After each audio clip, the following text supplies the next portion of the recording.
Hello दोस्तों, स्वागत है आपका दक्षिणा के क्लासरूम में। और आज हम लोग जो आपका DT04 है उसके सॉल्यूशन का डिस्कशन करेंगे।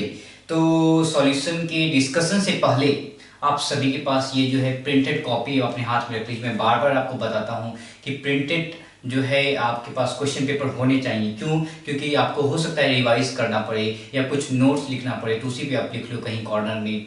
ठीक है, तो इससे क्या होगा कि जब भी आप रिवीजन करोगे तो चीज़ें आप काफ़ी आसान हो जाएगी। ठीक है, तो सबके पास एक प्रिंटेड कॉपी कितने 3-4 पेज का है, तो आप इसको रख लो तो ज़्यादा सही रहेगा। चलिए शुरुआत करते हैं। पहला ही प्रश्न था आपका यूपीएससी नोमेनक्लेचर का। सो मैं यहाँ पे लिख देता हूँ। कंपाउंड तो वैसे आप सभी को पता ही होगा, but I am going to write it here. So we have C then oxygen, then we have carbon, then we have one more carbon, carbon. Again branch यहाँ पे था, एक ब्रांच, और यहाँ पे तो पहला काम क्या होता है, आपको फंक्शनल ग्रुप पता करना। तो इस पूरे इस पार्टिकुलर कंपाउंड में आपका फंक्शनल ग्रुप कौन सा होगा बताइए। आपका है इथाइल इथेनोइड। जैसा मुझे दिखते ही लग गया कि ये जो है ये इथाइल ग्रुप है। और यहाँ पे इस ग्रुप को जैसे ही मैंने देखा कि भैया ये तो हमारा फंक्शनल ग्रुप है। तो जब ये फंक्शनल ग्रुप है, एस्टर है, तो अब हम क्या करेंगे, this is your functional group नाम का जैसे ही फंक्शनल ग्रुप मिल जाएगा हमको पेरेंट चेन ढूंढना पड़ेगा। तो नंबरिंग छोड़ेंगे, एक के बाद दो, तो तीन चार, तो क्या है, कोई दिक्कत नहीं है, 3 4। सो आपके पास प्रिंसिपल जो आपका चेन होता है, प्रिंसिपल चेन का नंबर ऑफ कार्बन मैक्सिमम होना चाहिए। तो 1 2 3 4 यानी कि bute. So let's write the name. क्या होगा बताइए, इथाइल। फिर क्या है, इथाइल क्या हो जाएगा, butanoid. But we have one substituent that is ethyl. So क्या बोलेंगे, एट कौन सा पोजीशन पे, 2 इथाइल ब्यूटेनोइड, ब्यूटेनोइड। ठीक है, सो याद रखिए नोमेनक्लेचर लिखते हुए बड़ा ही सावधानी बरतना है, गैप नहीं होना है, और पहला लेटर आपका कैपिटल होगा, बाकी स्मॉल होना है। आपके पास यहाँ पे डैश देना होता है। ये बेसिक छोटी छोटी चीजें इनका ध्यान रखेंगे। ठीक है, आगे बढ़ेंगे। अगला प्रश्न क्या है कि what is the quantity, physical problem है, फिजिकल केमिस्ट्री का प्रॉब्लम है। क्वेश्चन नंबर 2 मैं आपको बता दूं। क्वेश्चन नंबर 2 बोल रहा है व्हाट इज द, सारे लोग देखेंगे, what is the quantity of water that should be added to 16 gram methanol, 16 gram methanol to make the mole fraction of methanol as 0.25. So हमारे पास क्या है, we have already methanol, that is CH3OH. This is methanol. Okay. Then what do we have? We have mass of methanol is 16 gram. This is 16 gram. So हम अगर number of mole निकालना चाहे methanol तो क्या होगा, number of mole क्या होगा, given mass divided by molar mass. तो क्या होगा, 12 plus 3 15 plus 1 16 plus 16 32। So number of moles of methanol is 0.5। Okay, ठीक है। What is mole fraction of methanol, mole fraction of methanol I write it as CH3OH is equal to क्या होगा, number of moles of methanol divided by total number of moles. ये होता है ना। Okay, और यहाँ पे और क्या है आपके पास, और है आपके पास वाटर। ठीक है, और सॉल्वेंट के रूप में आप वाटर का यूज कर रहे हो, तो और क्या लिख सकते हो, number of moles of methanol divided by number of moles of methanol plus number of moles of water लिख सकते हैं। टोटल मोल इसी से मिलकर बनता है। तो अगला क्या होगा, हमें क्या क्या पता है, इंफॉर्मेशन क्या गिवन है, गिवन है this information is 0.25। So this is given as 0.25 and this is given as a 0.5 and this is given as 0.5 plus n w। ये तो हमें पता करना है, तो आप इसको आराम से पता कर सकते हो। क्या कैलकुलेशन करना चाहिए हमें, यहाँ पे कैलकुलेशन नहीं करना चाहिए। कैसे नहीं करना चाहिए, दिस इज 0.5 0.25, दिस इज 0.5। तो अब बताइए, आप मुझे सिंपल सी बात है, आप क्या बताओगे कि आखिर 0.5 में किससे डिवाइड करें, 0.5 में किससे डिवाइड करेंगे, जो 0.25 आ जाएगा 2 से। 0.5 में 2 से डिवाइड करेंगे तो 0.25 आता है, बहुत अच्छी बात है। यानी कि ये जो वैल्यू होनी चाहिए वो 2 होनी चाहिए, बहुत अच्छी बात है। यानी कि 0.5 plus n is equal to 2, तो n की वैल्यू क्या हो जाएगी, आप कैलकुलेशन कर सकते हैं, कोई दिक्कत नहीं है, मैं चाहता हूं कि आपका कैलकुलेशन इजी हो जाए। सो nw इज इक्वल टू 1.5। ठीक है, कैलकुलेशन आप कर सकते हो, पर आपको समय बचाना है। मैं बार बार बोलता हूँ एग्जाम में आपका टाइम लगना नहीं चाहिए, तो इन सारी चीजों को ध्यान देंगे। ठीक है, आगे बढ़ेंगे। कौन सा क्वेश्चन छूट गया, molality of 20% weight by weight sodium hydroxide. So question 3, molality, molality क्या होता है, molality, molality is equal to क्या होता है बताइए, number of moles of solute divided by क्या होता है, मास ऑफ सॉल्वेंट, किसमें, केजी। यानी कि अगर number of moles of solute पता चल जाए, मास ऑफ सॉल्वेंट पता चल जाए, so we can solve the problem. So हमारे पास गिवन है molality of 20% weight by wait. हमको आपने हमेशा बताया है कि वेट बाय वेट रहे, वेट बाय वॉल्यूम रहे या कुछ भी रहे, परसेंट रहे तो हमेशा क्या करते हैं, लेट 100 ग्राम सॉल्यूशन। क्लियर, लेट 100 ग्राम सॉल्यूशन। इसका क्या मतलब है, इसका मतलब है कि 20% वेट बाय वेट NaOH का मतलब है कि इस 100% 100 ग्राम को 20% that is equal to 20 gram NaOH। Number of moles of NaOH क्या हो जाएगा, 20 divided by 40 that is equal to 0.5 और 1/2।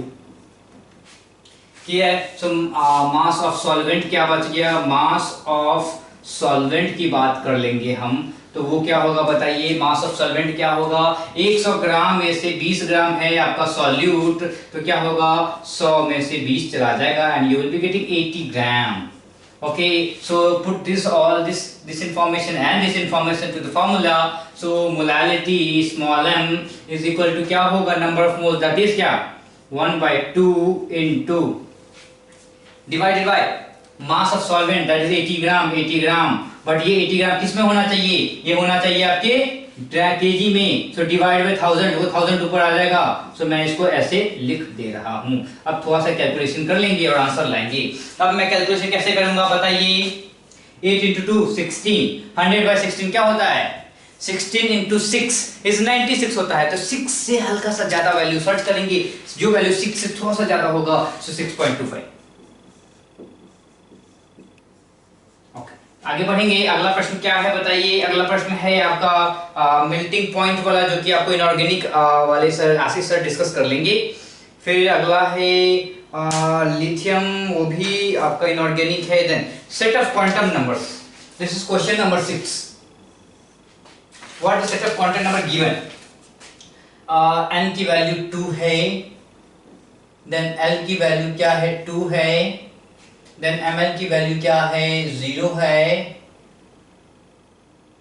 How can this be allowed, for n की वैल्यू 2 l की वैल्यू क्या हो सकती है, आएगा 0 होगी या 1 होगी। यानी l की वैल्यू कहां से शुरू होती है बताइए, l की वैल्यू हमेशा n-1 से नीचे रहती है या n-1 रहती है। n की बराबरी l कर ही नहीं सकता है। क्या होगा, l की वैल्यू क्या क्या होती है 0 1 2 से लेके कहां तक n-1 तक, n तो पहुंच ही नहीं सकता है। लेकिन l की वैल्यू हमेशा n से छोटी रहेगी, एक छोटा। तो आपको क्या है, ऐसा ऑप्शन देखिए जो नॉट अलाउड, तो पहला ऑप्शन करेक्ट है। ठीक है, balls law can be represented, balls law क्या होता है, तो बॉल्स लॉ बताएंगे सारे लोग मुझे। P = nRT की बातें करती है। बॉल्स लॉ में क्या होता है, प्रेशर इज इनवर्सली प्रोपोर्शनल। सो क्या बोलते हो, PV = कांस्टेंट K, ऐसा बोल सकते हैं। और PV = कांस्टेंट K, तो ग्राफ बनाएंगे, पहला ग्राफ बनाते हैं। पहला ग्राफ क्या है, PV जो है वो कांस्टेंट होता है एनी प्रेशर वैल्यू के लिए, एनी वॉल्यूम के वैल्यू के लिए। सो PV इज कांस्टेंट, अगर आप P दे दो और V दे दो कुछ फर्क नहीं पड़ता। क्लियर। अगला क्या है, P और V का ग्राफ बनाते हैं। P और V का ग्राफ बनाइए तो क्या होगा, ये तो हाइपरबोला बनता है, आपको पता है। फिर क्या है बताइए, इसको आप कैसे लिख सकते हो, P, या आप इसको ऐसे लिखो V = K/P। ठीक है, सो क्या हो जाएगा, Y and this is equal to x, so y is equal to क्या होगा mx। एक स्ट्रेट लाइन जो ओरिजिन से पास कर रहा है तो क्या होगा बताइए, ये हो जाएगा आपका v 1/p, एक स्ट्रेट लाइन जो ओरिजिन से पास कर रहा है, ठीक है। सॉरी, तो इस तरीके से आप गणना कर सकते हैं कि तीनों ग्राफ जो है वो सारा तीनों का तीनों सही है। फिर distribution of molecules with velocity is represented by, तो ये मैंने बार बार आपको बोला है, मैं बोलता हूं, ये क्वेश्चन बार बार पूछा जाता है, इसका ध्यान देंगे। क्या है ये डिस्ट्रीब्यूशन कर्व है, ठीक है। यहाँ पे आपका होता है फ्रैक्शन ऑफ मॉलिक्यूल्स होता है या एटम्स होता है, और ये कहां से होता है, यहां से शुरू होता है, और आपका नीचे में क्या है, ये पार्टिकुलर टेम्परेचर पे है, this will tell you velocity of molecules. तो कितने फ्रैक्शन ऑफ मॉलिक्यूल्स के पास वेलोसिटी कैसी कैसी, ये बताने का तरीका है। क्या बताया था आपको, जो टॉप होता है वो मोस्ट प्रोबेबल कहलाता है, जो सबसे दूर होता है वो आरएमएस कहलाता है, और जो बीच में होता है, जो बीच वाले को हमेशा वी एवरेज ही बोलते हो। वी आरएमएस की वैल्यू क्या होती है 3, ये 2 और ये 2.5, मतलब कि this is under root of 3RT/m। ये क्या होगा अंडर रूट ऑफ, ये क्या होगा अंडर रूट ऑफ 2.5 या 8RT/m, और ये क्या होगा अंडर रूट ऑफ 2RT/m, ठीक है। तो इस तरीके से आप सॉल्व कर सकते हो। चलिए इनको देख से देखिए। फिर अगला प्रॉब्लम क्या है, that is van der Waals parameter. I think कुछ क्वेश्चन जो हैं रिपीटेड हैं, तो अगर उसमें भी आप गलती जा रहे हो उसका यही मतलब है कि आप पढ़ाई नहीं कर रहे हो, आपकी पढ़ाई सही नहीं हो रही है, ठीक है। तो ध्यान रखिए कि जो क्वेश्चन रिपीट किए जा रहे हैं वो तो आपकी गलती ना हो, क्योंकि मैं ट्रैक करूंगा जो लोग रिपीटेड क्वेश्चंस में गलती कर रहे हैं उनसे मैं थोड़ा सा उनकी खबर लूंगा, ठीक है। सो अगला है the van der Waals parameters for different gases is given. So you know कि critical temperature is proportional to A/B। मैंने लास्ट टाइम भी ये चीज बताया था, critical temperature is proportional to A/B। तो A/B है, जिसकी A/B रेशियो ज्यादा उसका क्रिटिकल टेम्परेचर ज्यादा। So question 9 we are solving. So you know what TC is proportional to क्या होगा, TC is proportional to A/B।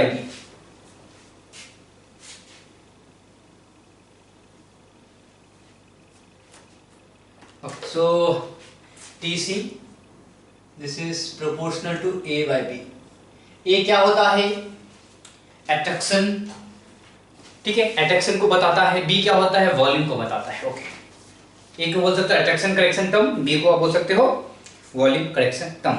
Okay, so which will have highest critical temperature. I told you आपको क्या करना है, TC value पता करना है, यानी A/B रेशियो जिसका ज्यादा उसका क्रिटिकल टेम्परेचर ज्यादा। सो गैस A का, sorry gas not A, gas W, what is the A/B ratio, 4 divided by 0.027। then we have X we have 8 divided by 0.030। Y we have 6 divided by 0.032, and the last one we have Z is equal to 12 by 0.027। Simplify करेंगे, calculation नहीं चाहिए, हम क्या करेंगे सारे के सारे denominator को 3 बढ़ा दें, ठीक है, अप्रोक्सीमेटली, कोई गलत नहीं करने जा रहे हैं। तो ये क्या हो जाएगा, दिस इज 4 by 0.03 बोल सकते हैं, 8 by 0.03 बोल सकते हैं, 6 by 0.03 बोल सकते हैं, 12 by 0.03 बोल सकते हैं। अब आपको ये पता करना है कि कौन सी वैल्यू ज्यादा है, इसमें आसानी हो जाएगी। तो दिख रहा है कि ये वैल्यू सबसे ज्यादा है, यानी कि इजड गैस, इसका क्रिटिकल टेम्परेचर बहुत ज्यादा होगा। Clear? Okay, expression for compressibility factor at height. Please ये क्वेश्चन मैं कितनी बार मैं बोल रखा हूं कि भाई ये क्वेश्चन आता है। क्या होता है, one double expression plus an² y b² V minus N B is equal to N R T. ठीक है, क्या है, जब आप हाई प्रेशर की बात करते हो तो प्रेशर करेक्शन टर्म को भगा देते हो, ये गायब हो गया है। तो क्या होगा, PV minus PNB is equal to nRT। पूरे इक्वेशन को आप डिवाइड कीजिए nRT के साथ, तो क्या होगा, PV by nRT minus PNB by nRT is equal to 1। And से एन कैंसिल, इस PV बाय nRT को आप इजट लिखते हो, तो इजट इज इक्वल टू, इसी की बात पूछ रहा है, ये क्या होगा, this is 1 plus PV by RT। 1 plus PV by RT आपका हो जाएगा। ठीक है, तो बड़ा आसान है, कोई दिक्कत नहीं है। अगला प्रश्न क्या है, the radius of which the following orbit same as that of the first. Simple सी बात है, रेडियस की बात अगर आप कर रहे हो, क्वेश्चन कौन सा सॉल्व कर रहे हैं, हम लोग 11वां सॉल्व कर रहे हैं। रेडियस इज प्रोपोर्शनल टू, क्या होगा बताइए, रेडियस प्रोपोर्शनल किसका होता है, मैं बताया था पिछली बार, n square by z, n square by z, correct. So क्या होगा बताइए, radius of which of the following orbit is same as that of first Bohr orbit of hydrogen. So R1 क्या होगा बताइए, 0.529 क्या होता है, दिस इज n की वैल्यू क्या होगी 1 स्क्वायर, z की वैल्यू क्या होगी 1 स्क्वायर। ठीक है, यानी कि किसी थोड़ा सा दिमाग लगाना है। क्या दिमाग लगाना है कि ये जो वैल्यू है ये तो चेंज नहीं करेगी, रेडियस को चेंज करने का जो पूरा हक है ये इसी वैल्यू को जाता है, यानी इस वैल्यू को जाता है। अगर ये चेंज करता है तो ही तो रेडियस चेंज होता है। n की वैल्यू चेंज कर दिए, या आपने इजर यानी कि एटॉमिक नंबर चेंज कर दिया, स्पेसिस दूसरा ला दिया, दूसरे स्पेसिस भी है। तो आपको मैं ये समझाना चाह रहा हूं कि अगर आपको ये चेक करना है कि सेम कौन होगा, तो आपको किसी तरीके से किसके सेम लाना है, आपको लाना है हाइड्रोजन के फर्स्ट बोर ऑर्बिट। तो हाइड्रोजन का फर्स्ट बोर ऑर्बिट मतलब n की वैल्यू 1 होती है, इधर की वैल्यू 1 होती है, ये रेशियो 1 आता है। तो आपको ये चेक करना है कि इन चारों ऑप्शन में किसका n square by z ratio 1 आना है, तभी तो ये वो बराबर है और 0.529 बराबर होता है। तो देखिए क्या हो रहा है, मैं आपको वो तो तरीका है उसको नहीं लिखूंगा, दिस इज हाइड्रोजन। अब let's write R option 1 helium, helium लिखते हैं। So this is 0.529, this has to be in angstrom please. 0.529 into क्या हो जाएगा बताइए, n square that is 2 square that is 4/2, this is not coming to be 2 1।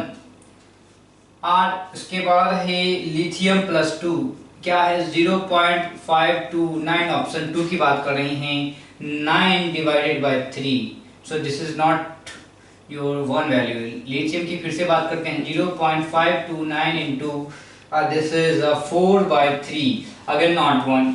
Then we have beryllium plus 3, so this is 0.529 into n square that is 4 by atomic number 4, so this is 1। अगर आप इस value को देखो तो this is 0.529 angstrom and this is also 0.529 angstrom. But हमें इतनी calculation करनी नहीं चाहिए एग्जाम में, मैं यही बताना चाह रहा हूँ आपको। किसी ने ये कॉमन है ना, तो इसको लिखने के लिए क्यों टाइम वेस्ट करें। एग्जैक्टली इंफॉर्मेशन कहां से मिलने वाली है, इंफॉर्मेशन तो यही देगा हमें।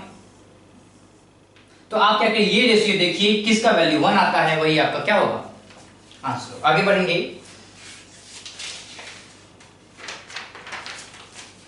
हाँ। सो आपका 0.30 mole of zinc are added to HCl। So I am going to this very good question, question number 12। Question 12 क्या बोल रहा है, जिंक को ऐड कर रहे हैं, तो पहले रिएक्शन लिखते हैं, जिंक सॉलिड प्लस HCl क्या होगा बताइए, ये गैसेस फॉर्म होगा, ये क्या है HCl फिर giving you zinc chloride, then zinc chloride है और H2 है, ये सॉलिड होगा। ओके चलिए क्या हो रहा है बताइए, how many moles of H2 are produced पूछ रहा है। सो रिएक्शन बैलेंस करेंगे तो यहाँ पे 2 लिख देते हैं, ओके, सो क्या है, 1 मोल किसके साथ रिएक्शन कर रहा है, 2 के साथ कर रहा है। तो 0.3 मोल ऑफ जिंक किसके साथ रिएक्शन करेगा, 0.6 मोल के साथ रिएक्शन करना चाहिए था, पर क्या हमारे पास 0.6 मोल ऑफ है, नहीं है। तो क्या बोलेंगे कि आपका जिंक जो है वो एक्सेस है, जिंक क्या है, एक्सेस है, जिंक बच जाएगा। यानी कि आप इसको इस तरीके से लिखेंगे, 2 मोल 1 के साथ रिएक्शन करता है, तो 0.52 कितने के साथ करेगा बताइए, 0.52 करेगा इसके आधे के साथ, यानी 0.26 मोल ऑफ जिंक के साथ रिएक्शन करेगा और कुछ अमाउंट ऑफ जिंक बच जाएगा। ठीक है, चलिए पूछ क्या रहा है कि number of moles of H2 formed. तो देखिए 2 मोल HCl रिएक्शन करके बनाता है 1 मोल H2, तो 2 मोल HCl giving you 1 mole H2 gas. So 1 मोल कितना देगा, 1/2 मोल ऑफ H2 गैस। सो 0.52 कितना देगा, 0.52 देगा आपको 1/2 इंटू 0.52। इतना बड़ा प्रोसेस नहीं करना था, 0.26 मोल H2। सो 0.26 मोल, इतना लंबा प्रोसेस नहीं करना था, आपको तुरंत ये सारे क्वेश्चन सॉल्व कर लेने चाहिए। अगला क्वेश्चन है क्वेश्चन नंबर 13।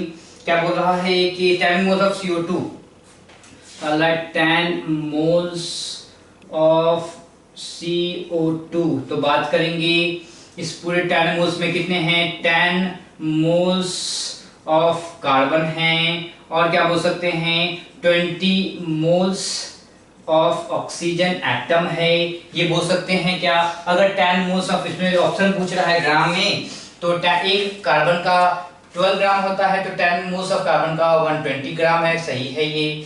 फिर नंबर ऑफ एटम्स की बात करें तो ये क्या हो जाएगा, 20 इंटू Na हो जाएगा, तो सर्च कीजिए 20 इंटू Na। तो आई थिंक ऑप्शन बी आपका रॉन्ग है, इसको थोड़ा देखेंगे। अगला देखिए क्वेश्चन नंबर 14 क्या बोल रहा है, क्वेश्चन 14 देखेंगे। क्वेश्चन 14 क्या है, a helium atom is 2 times heavier than hydrogen molecule at 298 Kelvin. Very good. The average kinetic energy of helium at same temperature. So you know that average kinetic energy Ke is represented by 3/2 into R into T. If you see this formula, you will see that we have only temperature. So kinetic energy depends only on temperature. आप gas कोई भी ले लो, अगर आपने temperature same maintain कर रखा है तो उनका काइनेटिक एनर्जी सेम होगा। यानी कि at 298 kelvin kinetic energy of helium and kinetic energy of आपका हाइड्रोजन मॉलिक्यूल, उनका काइनेटिक एनर्जी सेम होगा। ठीक है, अगला प्रश्न देखेंगे, rate of diffusion of 2 gases A and B are in ratio 1:4। So question number 15 हम लोग देख रहे हैं। क्वेश्चन 15 क्या है कि rate of diffusion of A क्या है, RA divided by RB is given as 1:4 ratio molar. So what is the ratio, we know the ratio MB by MA, ये होता है RA by RB is equal to क्या होता है, MB by MA होता है। तो इस रूट को उठाइए, इधर लाइए, तो क्या हो जाएगा, स्क्वायर हो जाएगा। So let me write MA, so MB by MA this is equal to क्या होगा, 1/16, रिवर्स कर दीजिए, MA by MB is equal to 16:1, 16:1 हो जाए। हाँ, ओके। चलिए, density of 2 gases are in ratio 1:2 and their temperature are in ratio 2:1, then the ratio of their molar mass. So very simple, मैंने शायद पिछली बार ये क्वेश्चन फिर से किया था। PV is equal to nRT, that is equal to क्या होगा, PM is equal to DRT। सुना है आपने। गिवन प्रेशर मतलब प्रेशर कांस्टेंट, क्या है, R कांस्टेंट। तो क्या बोल सकते हैं, M is proportional to D into T, then M1 by M2 is equal to D1 by T1, D2 by T2, या इसको और कैसे लिख सकते हो, D1 by D2 multiply with T1 by T2, यानी कि D1 by D2 की जो रेशियो है दैट इज 1:2। T1/T2 का जो रेशियो है 2:1 है, कट्टा पुट्टी, सो 1:1 आ रहा है, 1:1 आ रहा है। ठीक है, इन सारी चीजों को जल्दी से देखिए। फिर अगला जो प्रश्न है वो है स्फेरिकल नोट्स। फिर से मैंने बताया है स्फेरिकल नोट्स क्या होता है, दो तरीका। रेडियल नोट्स के बारे में सुना है, वही होता है spherical notes, that is n-l-1।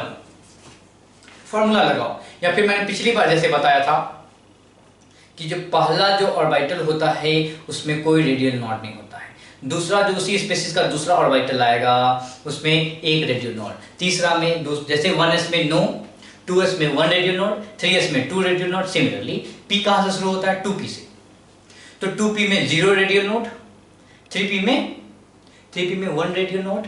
d कहां से शुरू होता है, 3d से, तो 3d में 0 रेडियल नॉट, 4d में 1 रेडियल नॉट, देन 5d में 2 radial not, so on. f कहां से शुरू होता है, 4f से, तो 4f में 0 रेडियल नॉट, 5f में 1 radial not and so on. Otherwise n-l-1 लगाइए और पता कीजिए, कोई दिक्कत नहीं है। ओके, सो क्वेश्चन 17 हो गया। And what is the total number of orbitals associated with principal quantum number n? आपको पता है number of orbitals for n is n square. So n की वैल्यू 3 है, तो n स्क्वायर क्या हो जाएगा, 3 × 3 दैट इज 3 × 3 क्या हो जाएगा बताइए, वो हो जाएगा 9। तो आप सॉल्व करेंगे, सो क्या आएगा, नंबर ऑफ ऑर्बिटल्स आपका हो जाएगा 9। ठीक है, सो क्वेश्चन नंबर 18 में नंबर ऑफ ऑर्बिटल्स पूछ रहा है, दैट इज n स्क्वायर, तो वो आपका हो जाएगा 9। क्लियर, समझ में आया क्या? What is the total number of orbitals? So total number of orbitals क्या होता है, किसी भी प्रिंसिपल क्वांटम नंबर n के लिए क्या होता है, n स्क्वायर होता है। अगर वो नहीं आता है आपको तो आप आराम से कैलकुलेट भी कर सकते हो SPD लिख के। ठीक है, n = 1 उसमें बस s ही होता है, यानी एक ऑर्बिटल। n = 2 उसमें क्या होता है, s और p दोनों होता है, एंड सो। ठीक है, ओके, सो इसको देखेंगे। Calculate the percentage composition of sulphur. चलो इसे कैलकुलेट करा जाए। क्वेश्चन नंबर 19, आपको क्या करना है, परसेंटेज ऑफ सल्फर, ओके, ये पता करना है। सो KHSO4 इन KHSO4 मैं इसको दो तरीके से बताऊंगा। दो क्या तरीके, मैं आप जो लोग हैं, आप लोगों में से कुछ लोग जिस तरीके से सोच रहे हैं उसी तरीके से बताता हूं। आपको पहले ऑप्शन देखना है, हमारे पास ऑप्शन है सफिशिएंट, अच्छे ऑप्शन है। ठीक है, मैंने बताया ना ऑप्शन बहुत हेल्प करता है। चलिए मोलार मास निकालें। सो दो तरीके, आपको जनरली ऑक्सीजन का पता होता है, सल्फर का पता होता है, H का पता होता है। बहुत लोगों को पोटासियम का मोलार मास नहीं पता होता है। ठीक है, जब पोटासियम का मोलार मास नहीं पता होता है तो कैसे बनाएंगे? ठीक है, थोड़ा सा ध्यान दें। तो ये क्या होगा, this is 64 + 32 + 1 + some x value। ठीक है, so this is coming to be 6 96 97, so x + 97। Okay, and sulphur क्या है, 32 है, 32 है। सो परसेंटेज कैसे निकालते हैं? मान लीजिए x नहीं होता तो कैसे निकालते परसेंटेज, क्या होता बताइए, 32 / 97।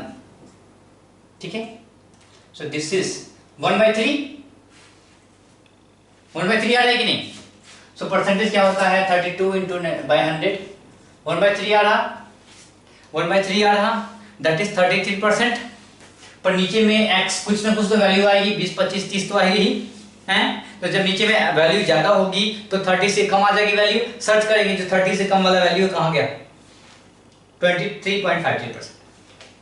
23 पॉइंट कहां गया, 23.5 करेक्ट, सो 23.53%।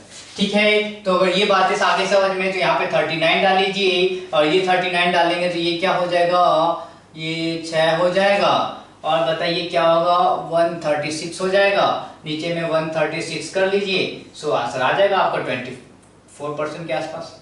तो आपको समझ लीजिए ऐसे लोगों के लिए जो मान लीजिए पोटासियम का आपको पोटासियम का मोलार मास नहीं पता है, तो आप घबराइए मत, क्वेश्चन को छोड़िए मत, अटेम्प्ट कीजिए। Okay, what is the correct relation between you, कहां गया क्वेश्चन, आपको बताया ही था क्या होता है, URMS का जो मैग्नीट्यूड होता है सबसे ज्यादा होता है, फिर बीच में एवरेज आता है, और फिर क्या आता है आपका मोस्ट प्रोबेबल वेलोसिटी आता है।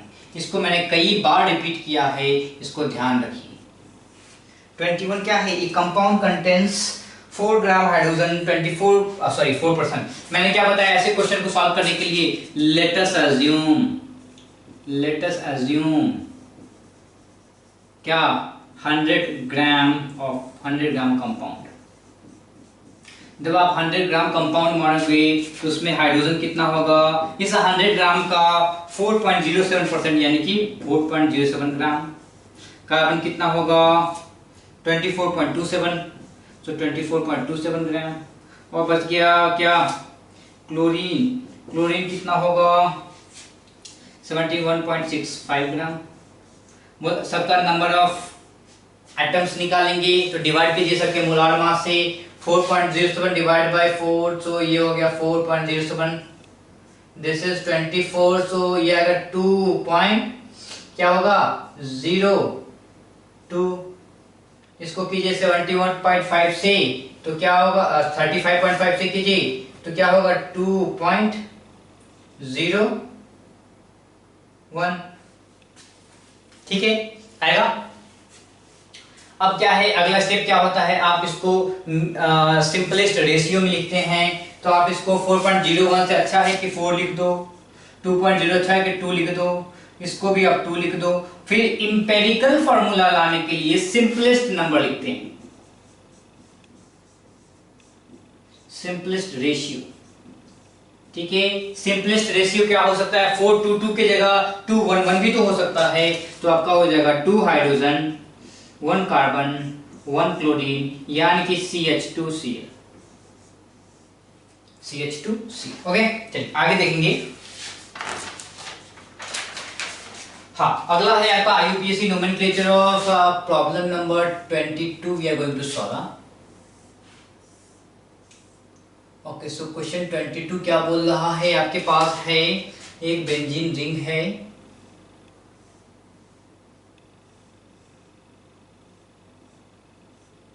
then we have OH here, we have then cyanide group here, then we have bromine here, IUPAC। तो ऐसे ग्रुप में IUPAC के लिए सबसे पहले तो फंक्शनल ग्रुप पहचानिए। तो फंक्शनल ग्रुप में सबसे अच्छा वाला कौन सा है, ये 1 नंबर इसको डालना पड़ेगा, तो आपने इसको 1 नंबर डाला।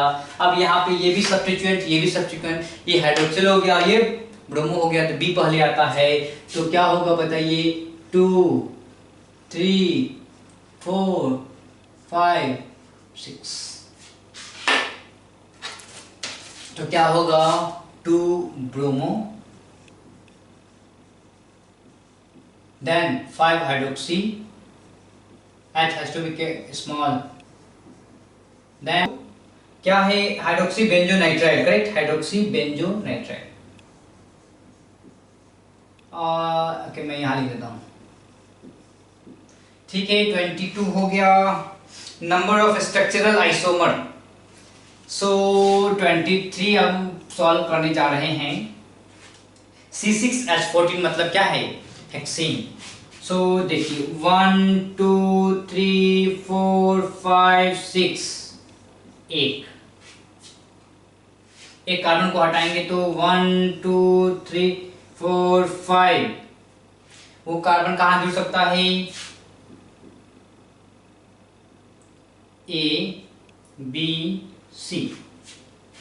क्या है A, मतलब A बराबर है, सो मैं A लिख देता हूँ, यहाँ B लिख देता हूँ। तो अगर A पे जोड़ेंगे तो सीधा ये पता आ जाएगा, तो यहाँ जोड़ नहीं सकते हैं, तो इधर आप यहाँ जोड़ सकते हो या यहाँ जोड़ सकते हो। तो इन दोनों जगह पे जोड़ेंगे तो 2 प्रकार के मिलेंगे, सो यहाँ पे लिख दिया मैंने 2। फिर एक और हटा लेते हैं, सो 1 2 3 4, फिर से बीच में डालते हैं, तो क्या हो सकता है बताइए, A B B A। तो क्या है A में अगर जोड़ेंगे तो फिर से ये मिल जाएगा, तो A में जोड़ नहीं सकते हैं, तो आपके पास 2 कार्बन है, या तो दोनों कार्बन, एक कार्बन यहाँ एक कार्बन यहाँ जुड़ेगा, या एक कार्बन यहाँ और एक कार्बन यहाँ जुड़ेगा। ठीक है, तो यहाँ भी आपके कितने मिलेंगे, 2 मिलेंगे, टोटल हो गए 5। 5 स्ट्रक्चरल आइसोमर आपको मिलने जा रहे हैं। इसके बाद आपका है IUPAC name of C6H5CuCl। C6H5CuCl यहीं पे लिख देता हूँ, थोड़ा छोटा सा जगह है अपने पास तो मैं यहाँ लिख देता हूँ C6H5COCl यानी कि बेंजीन, फिर क्या है COCl, तो यहाँ पर CO होगा, C++O। ओके, अब देखिए इसको कैसे लिखेंगे, सिंपल सी बात है, ये कार्बन बाहर है तो क्या बोलेंगे, बेंजीन कार्बोनिल क्लोराइड या बेंजीन कार्बोनिल क्लोराइड ऐसे बोल सकते हैं। तो सर्च करेंगे बेंजीन, इसमें ज्यादा दिमाग लगाना ही आपको आता है तो ठीक है, नहीं तो काम खत्म। तो बेंजीन कार्बोनिल क्लोराइड, या this is the correct option, I think option number 3। so this is benzene carbonyl chloride। IUPAC में ज़्यादा आपको क्या कहते हैं, आपको प्रैक्टिस ज़्यादा चाहिए, आप ज़्यादा कुछ कर नहीं सकते हैं कुछ कि इस तरीके से याद कर लें, आपको प्रैक्टिस जितना ज़्यादा करोगे कंपाउंड्स को उतना फायदा हो। अगला प्रश्न देखते हैं सारे लोग। How many aromatic benzene ring containing isomer formula C8H10 are possible?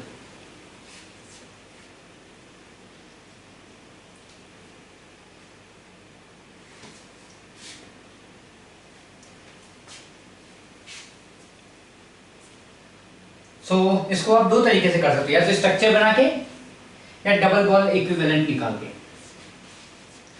क्या होता है double bond equivalent, question number 25, double bond equivalent. क्या बोलते हैं 2n-2 क्या होता है +H डिवाइडेड बाय क्या होता है -H/2, ये होता है ना 2n-2। तो क्या हो जाएगा बताइए, 2n+2 करेक्ट, 2n+2 -H/2। तो अब देखिए डबल बॉन्ड इक्विवेलेंट निकालते हैं तो क्या होगा, इसमें नंबर ऑफ कार्बन है 8 है, तो 16 18 18 -10/2, सो 4 डबल बॉन्ड इक्विवेलेंट आ रहा है। गिनते हैं बेंजीन रिंग, तो बेंजीन रिंग अगर बनाएंगे तो 1 double bond, 2 double bond, 3 double bond और एक रिंग भी एक डबल बॉन्ड के जैसा होता है। तो आप क्या बोलोगे, टोटल 4 डबल बॉन्ड है ही, 4 मिल गए हैं। इसका क्या मतलब है कि फर्दर अब कोई रिंग नहीं होगा, फर्दर कोई डबल बॉन्ड नहीं होगा। 4 हैं, 4 मिल गए, अब आगे कोई डबल बॉन्ड नहीं होने वाला है, यानी कि 8 कार्बन हैं, 6 कार्बन खर्च हो गए तो 2 कार्बन और होंगे, कहाँ हो सकते हैं, यानी कि 1 कार्बन यहाँ पे तो 1 कार्बन यहाँ पे। So you can say ortho Meta para, तो टोटल यहाँ से 3 मिलेंगे। सिमिलरली आप और दूसरा बनाओ तो एक कैसा मिल सकता है, एक ऐसा, तो यहाँ पे आपको 1, तो टोटल कितने होंगे ऐसे 4, ऐसे टोटल कितने स्ट्रक्चर आएंगे, 4 स्ट्रक्चर आएंगे। The number of structurally isomer tribromo derivative possible for benzene. So here is again benzene. 26 we have draw the benzene. So we have benzene. तो सबसे पहले 3 टाइप ब्रोमो होना चाहिए, तो मैं क्या करूँगा, एक ब्रोमीन यहाँ डालते हैं, दूसरा ब्रोमीन यहाँ डालते हैं, तीसरा ब्रोमीन यहाँ डालते हैं। So light Br। Other possibility क्या है कि 2 को एक साथ रखिए, 1 को हटा दीजिए, तो दिस इज 1। तो 1 को हम साथ रखने जा रहे हैं, तो हम इसको साथ रखेंगे, हम इसको साथ रखेंगे और इसको क्या एक पीछे कर देते हैं, तो ये भी एक स्ट्रक्चरली बन रहा है दूसरा। ओके, अब बोलो सर इस ब्रोमीन को यहाँ डाल दें तो नहीं होगा ना, 1 2 3 4 आ रहा, 1 2 3 4 यहाँ भी आ रहा, तो नंबरिंग सेम है, इसका मतलब सेम ही कंपाउंड है। अब बोलो सर इस ब्रोमीन को यहाँ डाल दे तो तो नहीं ना, ये दोनों ब्रोमीन साथ हो जाएगा, एक सामने हो जाएगा, तो ये कंपाउंड आ जाएगा। तो ये है। तीसरा क्या पॉसिबल वे है आपके पास कि तीनों ब्रोमीन को एक दूसरे से दूर कर दीजिए। Bromine bromine bromine 1 1 1 total. ठीक, clear? Okay okay, the IUPAC name of the compound, question 27। Question 27 क्या है, मैं ड्रॉ कर दूं आप लोगों के लिए।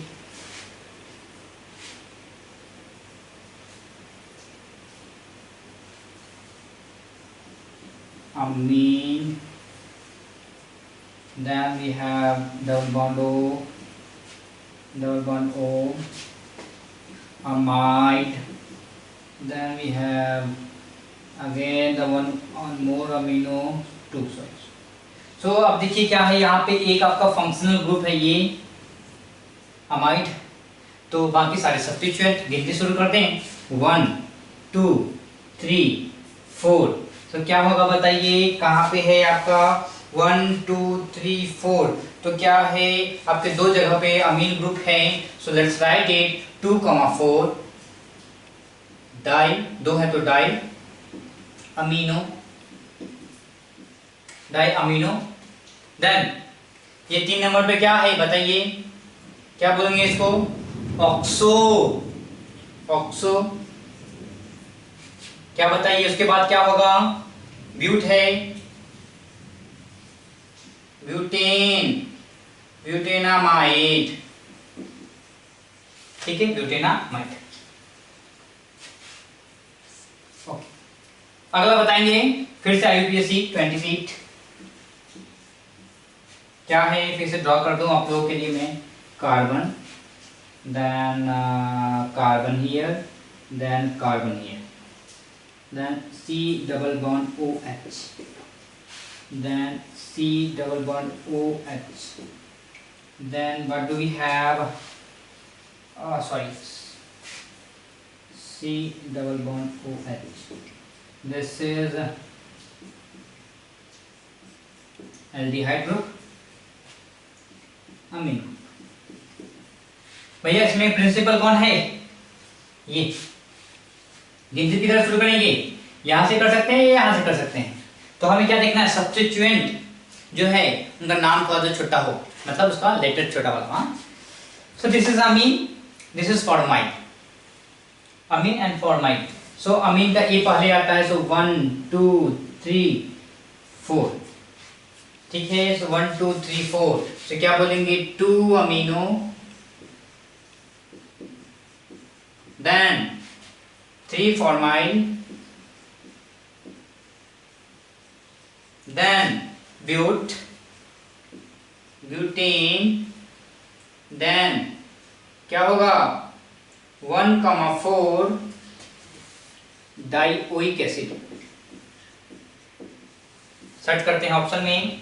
सो इधर 2 amino, 3 formamide, butane, 1,4 dioic acid. सो यहाँ पे डी आ गया है, सो यहाँ पे ई रहेगा, ई ड्रॉप नहीं होगा। ये छोटी छोटी गलतियां हैं जो बार बार हो जाती है, इसका ध्यान रखेंगे, ठीक है। इसको देख लीजिए, इनको तब तक नोट करते रहिए, हम आगे की बातें करेंगे। अगला है कि which how many of the following compound secondary suffix name is used as carboxylic acid.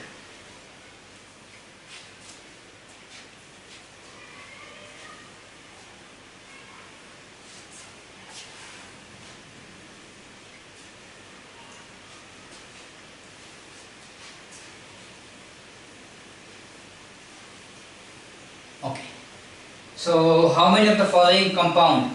तो अब ये बताओ कि कार्बोक्सिलिक एसिड और ओइक एसिड, इन दोनों का यूज देखिए। यहां पे ओइक एसिड तब यूज किए जब आपका कार्बोक्सिलिक एसिड पेरेंट चेन में इंक्लूडेड था, गिनती गिनने में इंक्लूडेड था, ठीक है। पर जब आपका कार्बोक्सिलिक एसिड पेरेंट चेन में इंक्लूड नहीं होता है तो आप उसको कार्बोक्सिलिक एसिड के रूप में लिखते हो। सो क्वेश्चन नंबर 29 हम लोग देख रहे हैं। इसमें आपके पास पहला है CH3COH। तो आप गिनती 1 2 करते हो, तो ये पेरेंट चेन में है, तो आप इसको इथेनोइक एसिड बोलते हो।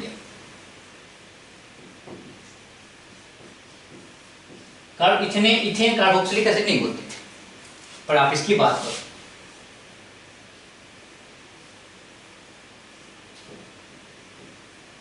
क्या है? This is COH, CH3। तो यहाँ पे 1 2 3 है, तो ये आपका चेन है, इसमें आपका COH इंक्लूड नहीं है। इसी तरीके से अगला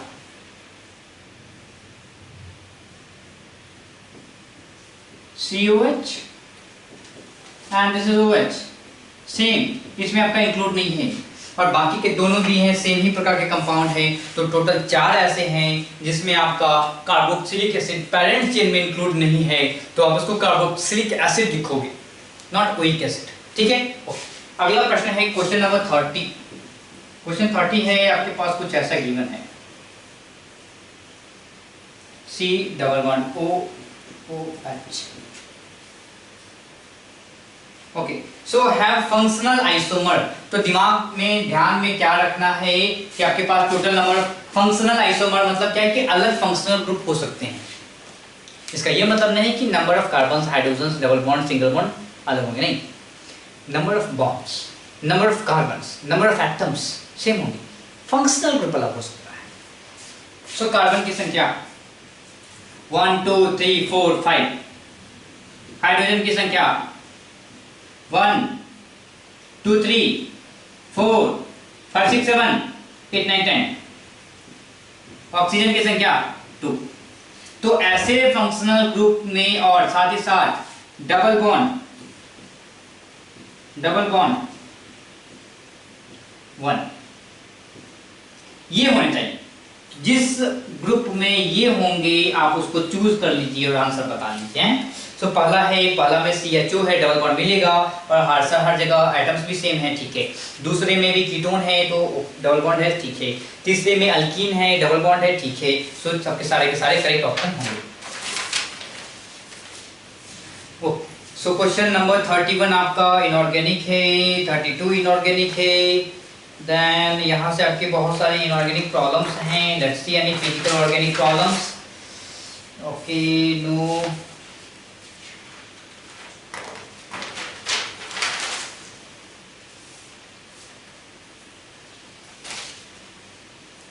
I don't think any physical problem left now. So yeah, so today done. Okay, so आज का पेपर खत्म हुआ है। I hope जो क्वेश्चंस थे, कुछ रिपीटेड क्वेश्चंस थे, बड़े ही आसान प्रॉब्लम थे, और मुझे विश्वास है कि आप लोग गलती नहीं करी होंगी, और गलती करोगे तो मैंने आपको बताया है कि बहुत ही भारी हो जाएगा अगर आपने गलती करी है। तो ये टेस्ट काफ़ी इंपॉर्टेंट है, टेस्ट को अच्छे से दीजिए। और क्या है कि कुछ क्वेश्चन बड़े ही आसान होते हैं, कुछ क्वेश्चन टेस्ट करते हैं आपको, कुछ क्वेश्चन आसान होते हैं पर टाइम ज़्यादा लेता है। तो इन सारी बेसिक चीज़ों को ध्यान में रखिए, रिपीट कीजिए, प्रैक्टिस कीजिए, ठीक है। पेपर को आज आपने सॉल्व किया है, फिर से आपके पास आज से कीजिए, जैसे केमिस्ट्री में 1 घंटा है, तो आप क्या कीजिए, फिर से इस पेपर को आधे घंटे में सॉल्व करने का प्रयास कीजिए, सॉल्यूशन देखने के बाद। क्लियर? फिर ट्यूसडे, वेडनेसडे, थर्सडे को फिर से इस पेपर को लीजिए और आप सॉल्व करने का प्रयास कीजिए आधे घंटे में, और उस वक्त सॉल्यूशन नहीं देखना है। मतलब इसको आज सॉल्यूशन देके, टेस्ट देके फिर से रख दीजिए कहीं कॉर्नर में। थर्सडे को घंटी बजेगी, आराम से आना है, पेपर उठाना है और टेस्ट देने लग जाना है। क्लियर? टेस्ट देख के देखिए क्या आपने चीज़ों को याद भी रखा है या भूल गए हैं। तो इन सारी चीज़ों को जितनी बार रिपीट, मैं बार बार बोलता हूँ, रिपीट कीजिएगा, तभी चीज़ें आसान हो पाएंगी। फॉर्मूला याद रखने का सबसे सिंपल तरीका है कि go and keep on writing in your notebook. जितना लिखेंगे उतना याद, ठीक। चलिए, सारी चीज़ों को ध्यान रखेंगे, इनको पढ़ते रहेंगे, और जो अगला DT5 होगा, आई होप उसमें आप और अच्छा करेंगे, ठीक है। उसके भी सॉल्यूशंस मैं आपको यहाँ पे बताऊंगा। चलिए, अच्छे से पढ़ते रहिए, मन लगा के पढ़िए, और अपने घर वालों का, देश वालों का, और हो सके तो थोड़ा सा हमारा नाम रोशन किए, ठीक है। चलिए, विदा लेते हैं। Thank you very much. Hello बच्चों, और हम ऑर्गेनिक शुरू करते हैं। तो पहला क्वेश्चन जो ऑर्गेनिक का है, इसमें क्वेश्चन नंबर 4 है और इसमें ये पूछा गया है the correct order of melting point, और 4 ऑप्शंस दिए हैं। पहला ऑप्शन हमारा 1A ग्रुप मतलब कि अल्कली मेटल्स का है, सेकेंड ऑप्शन 2A ग्रुप मतलब एल्कलाइन अर्थ मेटल्स का है, और दोनों सेम ही ग्रुप है। बस दोनों में हमने क्या किया है, अंतर जो चेंज हुआ है इसमें वो है इसमें कैसे ऑर्डर चेंज हुआ है, राइट, ऑर्डर कैसे बदला है। तो अगर आपने याद किया है तो बहुत अच्छी बात है कि डाउन द ग्रुप जाने पे मेल्टिंग पॉइंट डिक्रीज करता है, लेकिन इसका रीजन समझते हैं। तो जब भी हम मेल्टिंग पॉइंट की बात करेंगे तो हम बात करते हैं मेटालिक बॉन्डिंग की। मेटालिक बॉन्डिंग की, तो भाई मेटालिक बॉन्डिंग क्या होता है, आपने पी ब्लॉक में आपने केमिकल बॉन्डिंग में पढ़ रखा होगा कि metallic bonding, ionic bond, covalent bond, right, ये सारी चीजें पढ़ रखा होगा आपने। तो मेटालिक बॉन्डिंग होता क्या है कि एक मेटल पे कोई चार्ज आ गया और उसके आसपास में कितने इलेक्ट्रॉन सीज हैं, कितने इलेक्ट्रॉन है, जितने ज्यादा इलेक्ट्रॉन्स होंगे उतनी ज्यादा मेटालिक बॉन्डिंग होगी। आगे चल के आपको और पता चलेगा कि मेटालिक बॉन्डिंग जो होता है हम डायरेक्ट ऐसे भी बोल सकते हैं कितने अनपेयर्ड इलेक्ट्रॉन्स हैं, राइट। तो यहाँ पे हम केवल इलेक्ट्रॉन सी को देखते हैं। अब हमारे पास देखिए ध्यान से, सारे सेम ग्रुप के हैं, मतलब कि चार्ज तो सेम ही आने वाला है। अगर चार्ज सेम आ रहा है तो जिसका साइज छोटा होगा वो ज्यादा इलेक्ट्रॉन्स को अपने पास अट्रैक्ट कर पाएगा, दैट्स व्हाई उनकी मेटालिक बॉन्डिंग बढ़ जाती है। समझ में आया। तो डाउन द ग्रुप हम जब जाते हैं तो मेटालिक बॉन्डिंग डिक्रीज होता है और इसका रीजन आपको क्लियर हो गया होगा। तो इसमें पहला ऑप्शन हम देखते हैं, तो यहाँ पे तो पहले ऑप्शन में डाउन द ग्रुप जाने पे मेटालिक बॉन्डिंग इंक्रीज कर रहा है, जबकि ये गलत है, ठीक है। तो मेल्टिंग पॉइंट पे क्या होगा, इंक्रीज करेगा। ऑप्शन हमारा पहला गलत हो गया। समझ में आया क्या। डाउन द ग्रुप जाने पे क्या हो रहा है, मेल्टिंग पॉइंट डिक्रीज करना चाहिए, क्योंकि मेटालिक बॉन्ड डिक्रीज हो रहा है, क्योंकि वहां पे साइज इसका बड़ा हो जाएगा जो मेटल है, और मेटल का साइज बड़ा होने के कारण वो आसानी से इलेक्ट्रॉन क्लाउड्स को उतने इफेक्टिवली अट्रैक्ट नहीं कर पाएगा जितना कि छोटे साइज वाला कर रहा है। समझ में आया। सेकेंड ऑप्शन बिल्कुल सही है, तीसरा ऑप्शन भी थोड़ा बहुत सही है, राइट। लेकिन प्रॉब्लम क्या आया कि लिथियम के बाद इसने पोटेशियम को दिया है, जबकि लिथियम के बाद क्या आना चाहिए, सोडियम, राइट। तो तीसरा ऑप्शन गलत हो गया। और चौथा ऑप्शन भी थोड़ा बहुत सही है, लेकिन वही सेम मिस्टेक इसने भी किया है कि Mg को सबसे लास्ट में कर दिया, जबकि इसमें कोई वेरिएशंस नहीं आते, डायरेक्ट ट्रेंड आता है लिथियम, सोडियम, रुबिडियम, और ये ट्रेंड आता है। डाउन द ग्रुप जाने पे मेटालिक बॉन्डिंग डिक्रीज होगी। क्लियर। चलिए नेक्स्ट क्वेश्चन देखते हैं। नेक्स्ट क्वेश्चन अपना इनऑर्गेनिक का है कि the element with atomic number 35 will be placed in, option है अपने पास noble gas family, alkali family, alkaline earth family and halogen family. ये बहुत ही इंफॉर्मेटिव क्वेश्चन है, बहुत ही सिंपल क्वेश्चन है। अगर 35 है तो आपको आसानी से पता चल जाएगा कि ये ब्रोमीन है, और अगर नहीं पता चलेगा तो आप रूल आउट भी कर सकते हो। नोबल गैस सबको याद होता है, नोबल गैस के अंदर क्या क्या होता है, हीलियम, नियॉन और उसके भाई सब, राइट, क्रिप्टॉन, राइट। नेक्स्ट है अल्कली फैमिली। अभी जस्ट मैंने डिस्कस किया कि 1A ग्रुप जो होता है अल्कली फैमिली होता है, और 1A ग्रुप का बात करें तो ये कैसे आता है आपका 3, राइट, 11, समझ में आ रहा है, लिथियम, सोडियम, पोटेशियम, तो ये ग्रुप आता है। बहुत सिंपल क्वेश्चन है, मैं एक्सप्लेन कर रहा हूँ इसको। अल्कलाइन अर्थ, इसके बगल वाला बेरिलियम, कैल्शियम, मैग्नीशियम, ये वाले ग्रुप जो होते हैं ये हमारे अल्कलाइन अर्थ फैमिली होते हैं। Halogen family, bromine halogen family का होता है। बहुत सिंपल क्वेश्चन था, इसको ज्यादा लगभग सबका सही हुआ होगा, राइट, इसको ज्यादा सोचने की जरूरत नहीं है। नेक्स्ट क्वेश्चन है आपका an element has electronic configuration. Next question है 32 नंबर क्वेश्चन, और ये वाला था अपना 31 नंबर क्वेश्चन ब्रोमीन वाला, और इसके पहले ये 4 नंबर क्वेश्चन था मेटालिक बॉन्डिंग वाला, जिसमें हम मेल्टिंग पॉइंट डिस्कस किए थे। चलिए ये देखते हैं। नेक्स्ट 32 क्या बोलता है कि an element has electronic configuration 1s2, 2s2, 2p6, 3s2 and 3p4। अब इसमें बोल रहा है कि predict there period, group and block. बहुत ही सिंपल क्वेश्चन है, फिर से देखो आप ध्यान से, कितना सिंपल क्वेश्चन है, डायरेक्ट कर सकते हो आप। एक काम करो, सबको ऐड कर लो, सारे इलेक्ट्रॉन्स ऐड कर लो। 4 2 6, 6 12, 2 14, 2 16। मतलब क्या हुआ कि इसका जो एटॉमिक नंबर रहेगा वो 16 होगा, और ये होता क्या है, सल्फर, राइट। सल्फर होता है, ज्यादा दिमाग लगाने की जरूरत ही नहीं है, ये नहीं सोचना है सर इतना बड़ा क्यों दिया है, ठीक है। तो ये सल्फर है। अब सल्फर है मतलब क्या हुआ कि ये थर्ड पीरियड का होगा। और क्या पूछा है आपसे, ब्लॉक, ऑब्वियसली इजी है, पी ब्लॉक ऑक्सीजन फैमिली का पार्ट है। और इसमें ग्रुप पूछा है तो ग्रुप आपका हो जाएगा 16। तो ऑप्शन अपना 1 करेक्ट हो जाएगा। नेक्स्ट क्वेश्चन पूछा है aluminium phosphide is, aluminium phosphide, question number 33 देखते हैं, एल्युमिनियम फॉस्फाइड। अब देखो यहाँ बच्चे कंफ्यूज हो सकते हैं। वैसे तो अपना रूल क्या है कि हमने यहाँ एल्युमिनियम लिखा, यहाँ फॉस्फाइड लिखा, फॉस्फाइड नहीं मालूम है, ठीक है, कुछ लिखते हैं और फिर हम क्या करते हैं, इसकी वैलेंसी लिखते हैं, इसकी वैलेंसी लिखते हैं और क्रॉस कर देते हैं, तो इससे हमारा जो फॉर्मूला होता है वो आ जाता है। तो अगर फॉस्फाइड नहीं याद है तो क्या करोगे, तो आप थोड़ा सोचो, फॉस्फाइड लगा हुआ है, इसका मतलब क्या हो सकता है, ये फॉस्फोरस हो सकता है, लेकिन चार्ज कितना, तो ऐसे सोच सकते हो कि आइड लगा हुआ है, और ये भाई किसका है, नाइट्रोजन का, है ना भाई। तो नाइट्रोजन पे जब आइड लगता है नाइट्राइड होता है, नाइट्राइड, और नाइट्राइड होता है N3 माइनस, ध्यान देना N3 माइनस नाइट्राइड होता है, और N3 माइनस यहाँ पे 3 निगेटिव चार्ज है, तो ये नाइट्राइड हुआ, और इस पे 1 चार्ज है लेकिन 3 नाइट्रोजन के एटम्स हैं, तो इसको बोलते हैं एजाइड।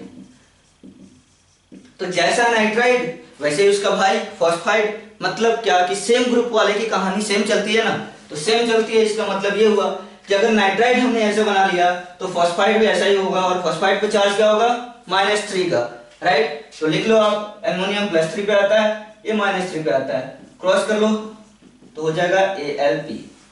बात समझ में आई, चलिए तो अपना ऑप्शन सही हो जाएगा, थर्ड नंबर। नेक्स्ट क्वेश्चन है oxidation state of oxygen in H2O2। H2O2 बहुत इंपॉर्टेंट कंपाउंड है, अक्सर एग्जाम में बहुत ज्यादा पूछा जाता है, तो H2O2 के बारे में बहुत डिटेल से आपको पढ़ना है। बात समझ में आ रही है, चलिए तो यहाँ पूछा है oxidation state, oxidation state of H2O2, question number 34। तो ध्यान से देखो, बेसिक फंडा लगाते हैं जैसा हमने मोल कॉन्सेप्ट में पढ़ा है। हाइड्रोजन और ऑक्सीजन, हाइड्रोजन की इलेक्ट्रोनेगेटिविटी की बात करें तो हाइड्रोजन लगभग 2.1 होता है, ऑक्सीजन 3.5 होता है। जो मोर इलेक्ट्रोनेगेटिव होगा उस पर नेगेटिव चार्ज होगा, जो लेस इलेक्ट्रोनेगेटिव होगा उस पर पॉजिटिव चार्ज होगा, मतलब कि हाइड्रोजन पे पॉजिटिव आने वाला। हाइड्रोजन पे पॉजिटिव आता है तो हमने अभी तक क्या पढ़ा, हाइड्रोजन पे +1 का चार्ज, राइट, और हाइड्रोजन पे -1 का चार्ज आता है। ये मैं आपको बता रहा हूँ, दो ही तरह के चार्ज आते हैं हाइड्रोजन पे, +1 या -1। +1 आएगा तो हाइड्रोजन एज अ प्रोटॉन का काम करता है, -1 आएगा तो हाइड्राइड का काम करता है, जैसे LiH, लिथियम हाइड्राइड बोलते हैं। जब हाइड्राइड आया तो ये H माइनस में है और लिथियम प्लस पे है, इसकी बात बाद में करेंगे। अभी देखते हैं यहाँ पे चार्ज, तो यहाँ पे 2 × +1 ये चार्ज हो गया हाइड्रोजन पे, प्लस 2 × x = 0। 0 क्यों किया, क्योंकि ओवरऑल मॉलिक्यूल जो है वो न्यूट्रल है, तो यहां से हमने निकाला और हमारा x की वैल्यू आ गया -1। तो इसका मतलब ये हुआ कि ऑक्सीजन जो है वो -1 पे है, ठीक है।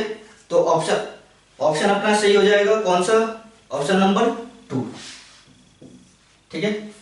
नेक्स्ट क्वेश्चन देखते हैं, क्वेश्चन नंबर 35। इसमें ये पूछ रहा है the halogen that shows same oxidation state in all its compound with other elements. ये इंफॉर्मेटिव क्वेश्चन है, इंपॉर्टेंट है, और आपको याद रखना है कि फ्लोरीन जो होता है मोस्ट इलेक्ट्रोनेगेटिव एलिमेंट होता है। फ्लोरीन की इलेक्ट्रोनेगेटिविटी होती है 4.0 और ये मोस्ट इलेक्ट्रोनेगेटिव होता है, मतलब ये कभी भी अगर किसी बाइनरी कंपाउंड में जाएगा या टर्शियरी कंपाउंड में जाएगा, मतलब एक के साथ रिएक्ट किया तो बाइनरी बनाएगा, दो के साथ रिएक्ट किया तो टर्शियरी बनाएगा। बाइनरी का एग्जांपल मैं बताता हूँ, जैसे CaF2, ठीक है, O2F2। ध्यान से देखो, दो अलग अलग एटम में और दोनों मिलके बन गए हैं तो बाइनरी है। टर्शियरी NaAlF3, ये सारी चीजें आप आगे पढ़ोगे, अभी बस एग्जांपल बता रहा हूँ आपको। तो ये देखो कहीं पे भी है, ये देखो ये देखो ये 4 ये 3.5, इलेक्ट्रोनेगेटिविटी इसकी हमेशा ज्यादा रहेगी, तो ये हमेशा -1 शो करेगा ऑक्सीडेशन स्टेट। याद रखिएगा फ्लोरीन हमेशा -1 ऑक्सीडेशन स्टेट शो करेगा, राइट। तो ये अपना ऑप्शन हो जाएगा फ्लोरीन, और option number 2 is correct. Next question देखते हैं, in which of the following reaction size of product ion is less than initial atom ion. और ये है अपना क्वेश्चन नंबर 36, 35 के बाद क्वेश्चन नंबर 36, ठीक है।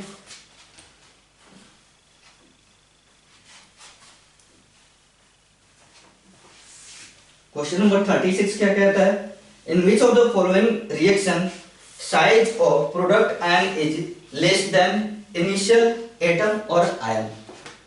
तो अगर बाद में प्रोडक्ट आयन का साइज छोटा हो रहा है, इसका मतलब क्या हो गया, सोचो जरा।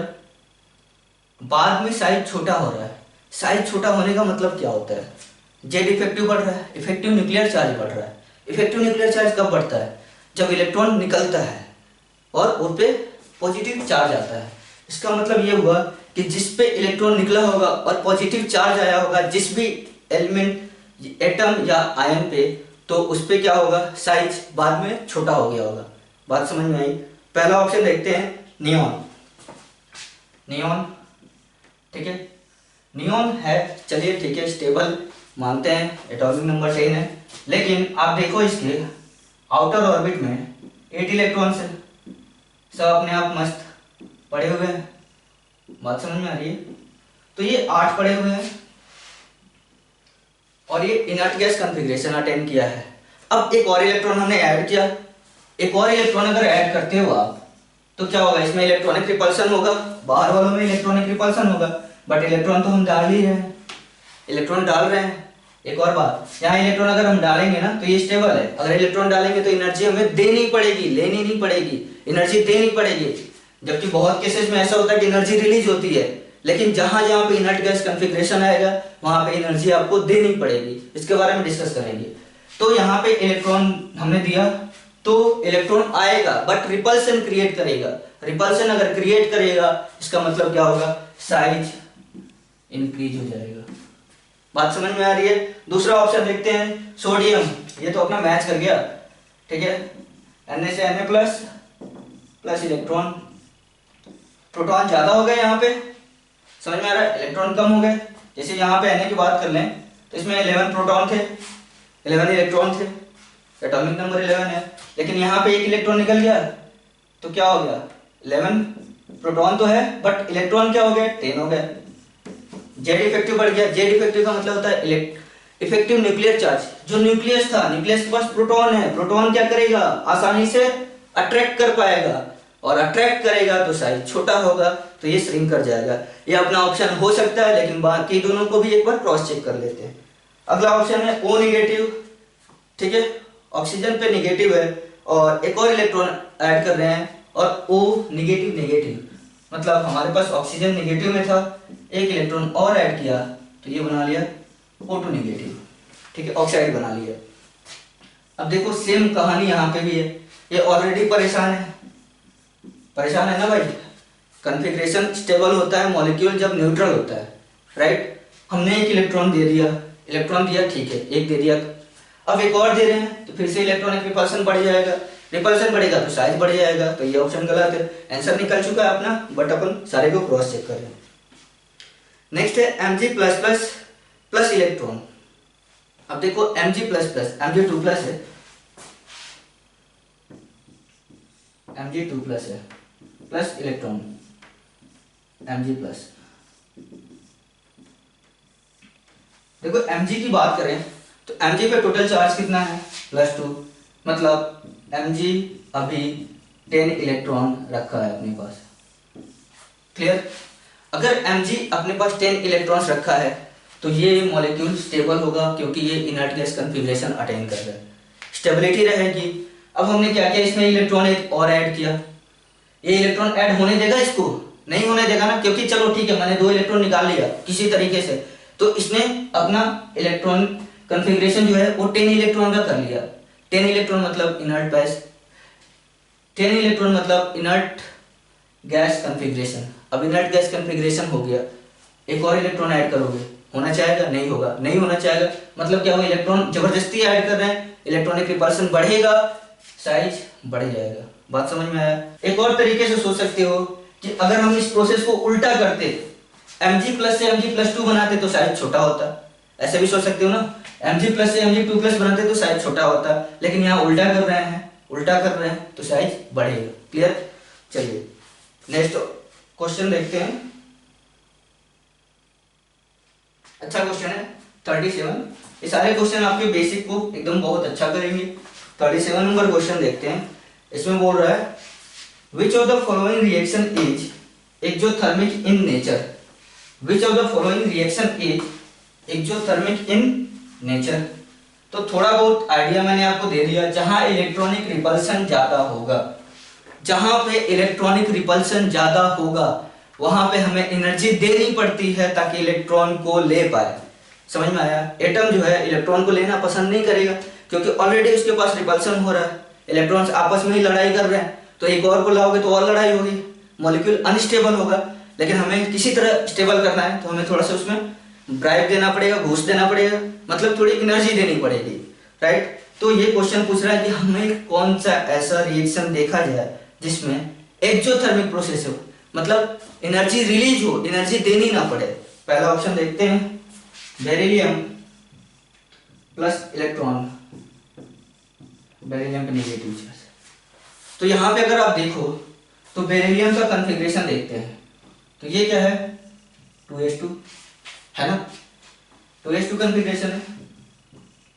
तो 2s2 कॉन्फ़िगरेशन मतलब ये स्टेबल है थोड़ा सा, है ना, फुलफिल्ड है, स्टेबल है। इसका मतलब कि ये इलेक्ट्रॉन लेना पसंद नहीं करेगा। स्टेबल है, इलेक्ट्रॉन लेना पसंद नहीं करेगा, लेकिन हमें इलेक्ट्रॉन देना है तो क्या करेंगे, थोड़ा बहुत उसमें ब्राइब देना पड़ेगा, घूस देना पड़ेगा, मतलब एनर्जी देनी पड़ेगी। जहां एनर्जी देते हैं वो प्रोसेस होता है एंडोथर्मिक। मतलब ये अपना ऑप्शन गलत है, जो डेल्टा H है वो पॉजिटिव है, ठीक है, एनर्जी देनी पड़ रही है, राइट। दूसरा ऑप्शन है अपना O negative plus electron, O negative negative. तो एक की पॉइंट मैं आपको बताता हूं, एक की पॉइंट बहुत इंपॉर्टेंट है कि जब भी पहला नेगेटिव चार्ज रह जाए, पहला नेगेटिव चार्ज है और उसके बाद एक और इलेक्ट्रॉन ऐड कर रहे हैं तो हमेशा प्रोसेस एंडोथर्मिक होगा, हमेशा प्रोसेस एंडोथर्मिक होगा, क्योंकि एक इलेक्ट्रॉन दिया, ऑलरेडी रिपल्सन बढ़ा हुआ है, एक और इलेक्ट्रॉन दे रहे हो तो रिपल्सन और बढ़ेगा। उस रिपल्सन को कंपनसेट करने के लिए हमें एनर्जी देनी पड़ेगी। बात समझ में आई? तो ये भी प्रोसेस अपना हो गया endothermic, delta H positive endothermic process. तीसरा ऑप्शन देखते हैं, Ar plus electron Ar minus. देखो फिर से इनर्ट गैस कॉन्फ़िगरेशन, फिर से मैं सेम चीज रिपीट कर रहा हूं कि जहां पे स्टेबल कॉन्फ़िगरेशन आएगा वहां पे इलेक्ट्रॉन अगर दे रहे हैं तो एनर्जी देनी पड़ेगी, और एनर्जी अगर दोगे तो प्रोसेस अपना क्या होगा, एंडोथर्मिक, राइट। ये भी एंडोथर्मिक हो गया। एक ही ऑप्शन बचा, sulphur plus electron, H negative. Sulphur का साइज थोड़ा बड़ा होता है, कॉन्फ़िगरेशन होता है आपका 3p4, ठीक है। इसके आगे वाला भी ले सकते हो 1s2 2s2 2p6 3s2 3p4, ठीक है। यहाँ पे एक इलेक्ट्रॉन ये एकोमोडेट कर सकता है। स्टेबल कॉन्फ़िगरेशन नहीं है, ऐसा कुछ नहीं है, ना हाफ फील्ड का कॉन्फ़िगरेशन है, p3 वाला कॉन्फ़िगरेशन नहीं है, ना फुल फील्ड का कॉन्सेप्ट है। साइज बड़ा है, एक इलेक्ट्रॉन दोगे एक्सेप्ट कर लेगा, लेकिन अगर ये H नेगेटिव हो गया और एक और इलेक्ट्रॉन दोगे तो उस केस में एंडोथर्मिक होगा, ठीक है। तो सेम कॉन्सेप्ट जैसा क्लोरीन का आता है, आपने पढ़ा भी होगा कि क्लोरीन को हम एक इलेक्ट्रॉन देते हैं तो आसानी से एक्सेप्ट करता है, रेदर देन फ्लोरीन को एक इलेक्ट्रॉन देते हैं तो। और इलेक्ट्रॉन देने के प्रोसेस को बोलते हैं, जो डेल्टा H नेगेटिव निकलता है उसको हम इलेक्ट्रॉन गेनिंग एंथैल्पी बोलते हैं, और उसी को हम इलेक्ट्रॉन एफिनिटी भी बोलते हैं, ठीक है। तो ये थोड़ा बहुत टेक्निकल टर्म है, वो एक्सप्लेन नहीं करूंगा मैं यहाँ पे, बस क्वेश्चन पे आते हैं वापस से। आपने पढ़ रखा होगा होपफुली बहुत अच्छे से। तो एक इलेक्ट्रॉन ये आसानी से ले सकता है और इसमें प्रोसेस अपना होगा एक्सोथर्मिक, ठीक है। इसमें भी प्रोसेस एक्सोथर्मिक होगा, इसमें भी प्रोसेस एक्सोथर्मिक होगा, लेकिन इलेक्ट्रॉन यहाँ पे दे रहे हैं साइज छोटा है तो रिपल्शन ज्यादा है, तो ये आसानी से नहीं जाएगा बट चला जाता है। यहाँ पे साइज बड़ा है तो इलेक्ट्रॉन आसानी से जाता है, और जब इलेक्ट्रॉन आसानी से जाता है तो ज्यादा एनर्जी निकलती है, दैट्स व्हाई बोलते हैं इलेक्ट्रॉन एफिनिटी क्लोरीन की ज्यादा होती है। वैसे ही सल्फर की इलेक्ट्रॉन एफिनिटी ज्यादा होती है ऑक्सीजन से, क्लोरीन की इलेक्ट्रॉन एफिनिटी ज्यादा होती है फ्लोरीन की, और सबसे ज्यादा इलेक्ट्रॉन एफिनिटी होती है क्लोरीन की, राइट। चलिए अगला क्वेश्चन देखते हैं, क्वेश्चन नंबर 38 है अपने पास। 38 बोल रहा है the charge by size ratio of a cation determines its polarizing power, right? Which one of the following sequence represents the increasing order of polarizing power of these cationic species? Chemical bonding में आपको एक term पढ़ाया जाएगा फजान्स rule, वहां पे बहुत अच्छे से एक्सप्लेन किया जाता है इसको, हम वहां नहीं जाते हैं, यहाँ पे बस इतना समझते हैं कि चार्ज अपॉन साइज पोलराइजेशन को इंक्रीज करता है। पोलराइजेशन का क्या मतलब होता है ये थोड़ा सा मैं आपको बता देता हूँ कि पोलराइजेशन का ये मतलब होता है कि जैसे मान लो हमारे पास एक कैटायन है और एक एनायन है, तो ये कैटायन इस एनायन के इलेक्ट्रॉन क्लाउड को कितना अपनी तरफ पोलराइज कर पाता है, अट्रैक्ट कर पाता है, उसको बोलते हैं पोलराइजेशन, ठीक है। डिटेल में हम पढ़ेंगे केमिकल बॉन्डिंग में।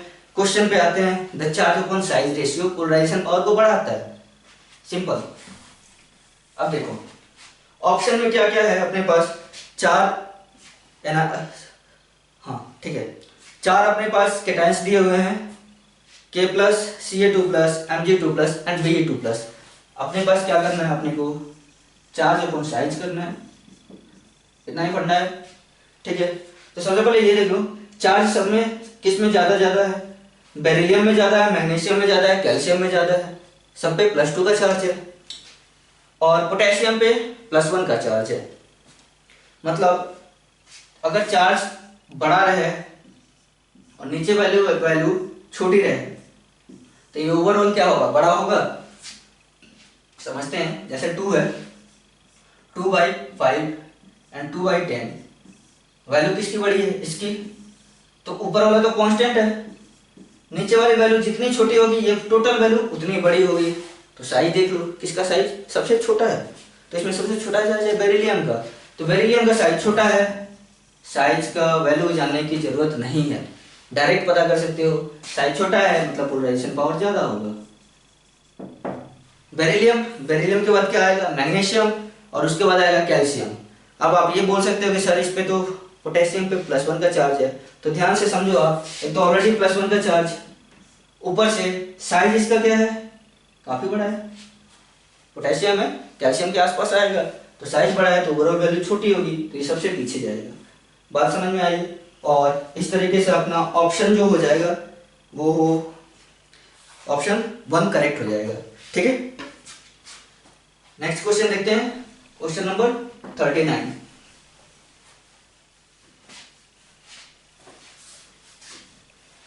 बहुत आसानी से आपका पेपर हो जाता है जब आपको इनऑर्गेनिक बहुत अच्छे से आता है, तो ठीक है, ज़्यादा टफ नहीं है कुछ भी, बस ध्यान रखने की चीज़ें हैं, और ये आपका टाइम कंज्यूमिंग नहीं होता है, बहुत जल्दी हो जाता है, ठीक है।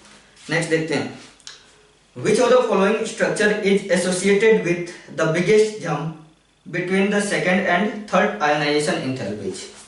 Question number 39। तो इसमें बोल रहा है कि second and third ionization enthalpy के बीच में बिगेस्ट जंप का ये मतलब होता है कि उन दोनों के बीच में गैप बहुत ज्यादा हो, गैप ज्यादा होगा तो जंप ज्यादा होगा, गैप छोटा होगा तो जंप कम होगा, मतलब एनर्जी गैप ज्यादा होना चाहिए, ठीक है। तो हमें सेकेंड और थर्ड के बारे में बात करना है, तो इसका बेस्ट तरीका क्या होता है कि हम सबसे पहले सेकेंड और थर्ड आयनिक कॉन्फ़िगरेशन लिख लेते हैं। हम सबसे पहले सेकेंड और थर्ड इलेक्ट्रॉनिक कॉन्फ़िगरेशन लिख लेते हैं, राइट। तो लिखो, सबसे पहले हम लिखते हैं, पहला ऑप्शन लिखते हैं 1s2 2s2 एंड 2p6, ये इसका न्यूट्रल कॉन्फ़िगरेशन है। तो फर्स्ट IE देखते हैं, फर्स्ट आयनाइजेशन एनर्जी, ठीक है। तो एक इलेक्ट्रॉन यहाँ से निकलेगा। वैसे ध्यान से देखो तो ये p6 कॉन्फ़िगरेशन है, मतलब स्टेबल है। और अगर वैसे नहीं समझ में आ रहा है तो देखो ये नियॉन है, स्टेबल है। तो पहला तो बहुत ज्यादा होगा, तो फिर भी बना लेते हैं 1s2 2s2 and 2p5। Second IE देखते हैं 1s2 2s2 2p4। IE का मतलब एक इलेक्ट्रॉन निकाल रहे हैं, तो यहाँ p6 से एक इलेक्ट्रॉन निकाला p5 आया, और p5 से एक इलेक्ट्रॉन निकाला p4 आएगा। थर्ड देखते हैं तो 1s2 2s2 एंड 2p3। हमें यही देखना है। बात समझ में आ रही है क्या? चलिए नेक्स्ट देखते हैं ऑप्शन। ये अच्छा क्वेश्चन है, थोड़ा टाइम लेगा। ये है 1s2 2s2 2p6 and 3s1, right. यहाँ पे लिख लेते हैं 1s2 2s2 2p6, और एक इलेक्ट्रॉन हम निकालेंगे, और एक इलेक्ट्रॉन निकाला तो यहाँ पे आ गया आपका 3s0, मतलब इसको हटा दो, तो ये आ गया 2p6 कॉन्फ़िगरेशन, राइट। एक और इलेक्ट्रॉन निकालो तो 1s2 2s2 2p5। यहाँ पे देखते हैं 1s2 2s2 2p4। Third option देखते हैं 1s2 2s2 2p6 3s2। एक इलेक्ट्रॉन निकाला, first ionization energy 1s2 2s2 2p6 3s1, फिर 1s2 2s2 2p6 3s0, मतलब ये है, और इसके बाद होगा 1s2 2s2 एंड एक इलेक्ट्रॉन हमने और हटा दिया, तो ये आ जाएगा आपका 2p5। Fourth option 1s2 2s2 2p1। यहाँ पे देखते हैं 1s2 2s2 1s2 2s1 and ये हो गया 1s2। अब करें कैसे? ये तो हमने निकाल लिया, एक एक इलेक्ट्रॉन निकालने के बाद इसका इलेक्ट्रॉनिक कॉन्फ़िगरेशन, हमें इसके बीच का जंप देखना है। मतलब दो पॉसिबिलिटी है, या तो ये वाला फॉर्म बहुत ज्यादा स्टेबल हो, तो ये अगर ज्यादा स्टेबल होगा तो एक इलेक्ट्रॉन निकालेंगे हम तो बहुत ज्यादा एनर्जी देनी पड़ेगी।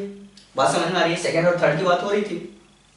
या फिर अगर यहाँ पे ये स्टेबल फॉर्म है तो यहाँ से बहुत आसानी से पहुंचेगा। यहाँ पे अगर स्टेबल है तो जल्दी से इलेक्ट्रॉन देके आराम से जल्दी से पहुंचेगा। समझ में आ रहा है? मतलब हमें क्या करना है कि हमें ये देखना है कि यहाँ पे सबसे स्टेबल कॉन्फ़िगरेशन कौन है। सबसे स्टेबल कॉन्फ़िगरेशन होगा तो आसानी से इलेक्ट्रॉन नहीं देगा, इलेक्ट्रॉन देगा तो बहुत ज्यादा एनर्जी लगानी पड़ेगी, और बहुत ज्यादा एनर्जी लगानी पड़ेगी तो हाईएस्ट जंपिंग एनर्जी हो जाएगी। यही तो बात कर रहा था। बात समझ में आई? तो देखो आप, ये 2p4 है, ये 2p5 है, ये 2p6 है, और ये 2s1 है। ये गलत, ये गलत, 2s1 गलत, ये है फुलफिल्ड स्टेबिलिटी।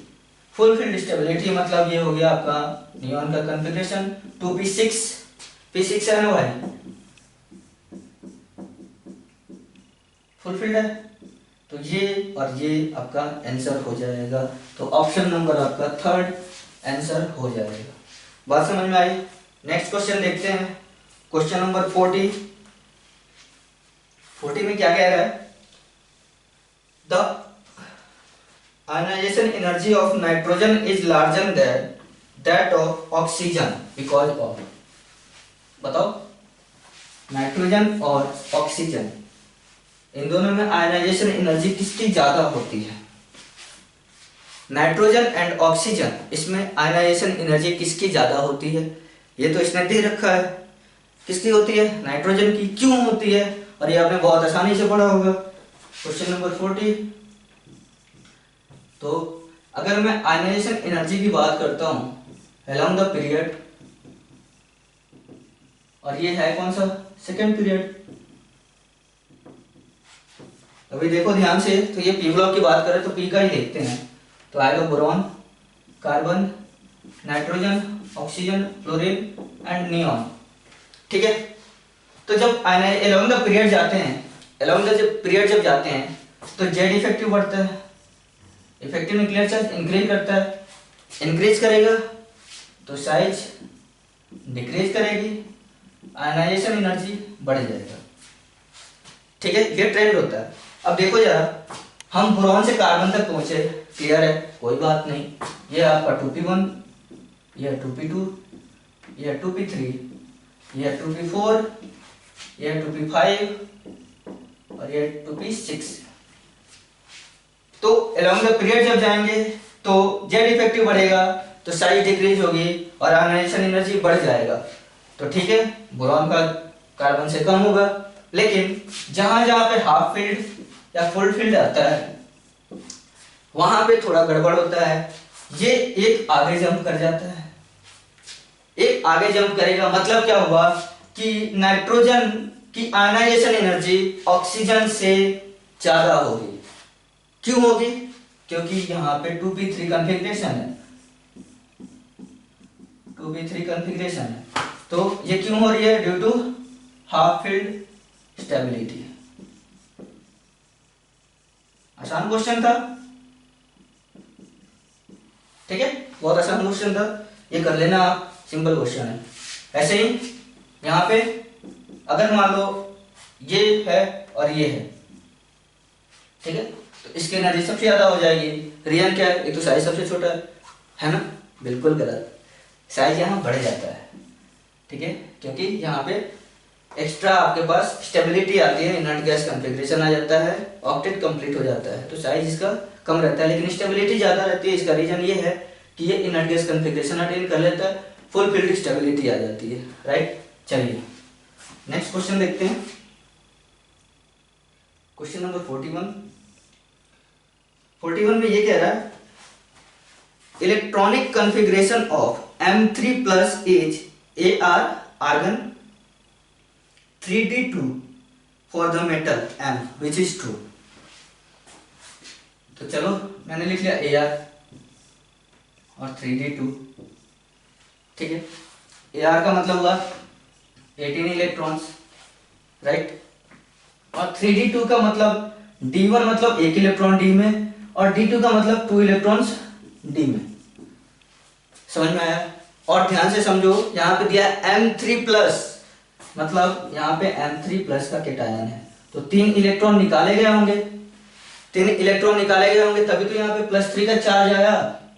अब टोटल इलेक्ट्रॉन काउंट कर लो आप, 18 प्लस D का 2 20 और +3 इलेक्ट्रॉन्स जो निकाले गए थे, तब तो हमारे पास एलिमेंट आएगा। तो एलिमेंट क्या हो जाएगा? एलिमेंट का एटॉमिक नंबर कितना हो जाएगा? 23। बात समझ में आई?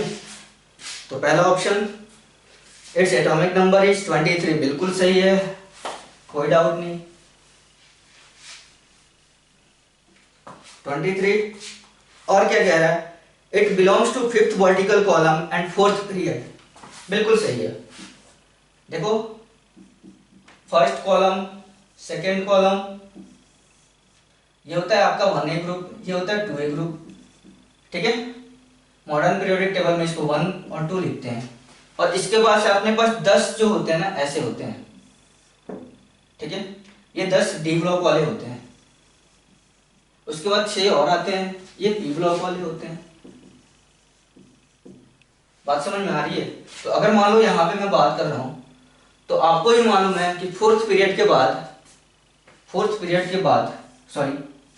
से मतलब फोर्थ पीरियड ऑनवर्ड्स हमारा डी ऑर्बिटल शुरू होता है। मतलब फोर्थ पीरियड यहाँ 18 हो गया,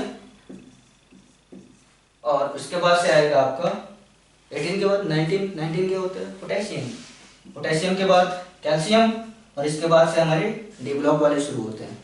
तो आएगा scandium, titanium, vanadium, chromium, manganese, iron, ठीक है। आगे बताओ, आयरन, कोबाल्ट, निकल, कॉपर एंड जिंक। तो ये 1 2 3 4 5 6 7 8 9 10 11 12 और बाकी 6 पी ब्लॉक वाले, तो टोटल हो गए 18। क्लियर? तो अब देख लो आप, वैनेडियम 23 और फिफ्थ वर्टिकल ग्रुप, मतलब फिफ्थ ग्रुप में है, राइट? तो ये अपना ऑप्शन सही है और ये फोर्थ पीरियड का भी है, तो ये ऑप्शन अपना सही है। तीसरा, it is a transition element, बिल्कुल सही बात है, ट्रांजिशन एलिमेंट है। ट्रांजिशन एलिमेंट किसे बोलते हैं ये आप बहुत अच्छे से डी ब्लॉक में पढ़ोगे, थोड़ा बहुत आइडिया आपको यहाँ दे रहा हूँ मैं कि ट्रांजिशन एलिमेंट वो एलिमेंट होते हैं जो डी ग्रुप वाले होते हैं। इसमें नया क्या बता दिया, नया ये है कि एक्सेप्ट जिंक वाला जो फैमिली है ZnCdSg, ZnCdSg, इनको हम ट्रांजिशन एलिमेंट नहीं बोलते हैं।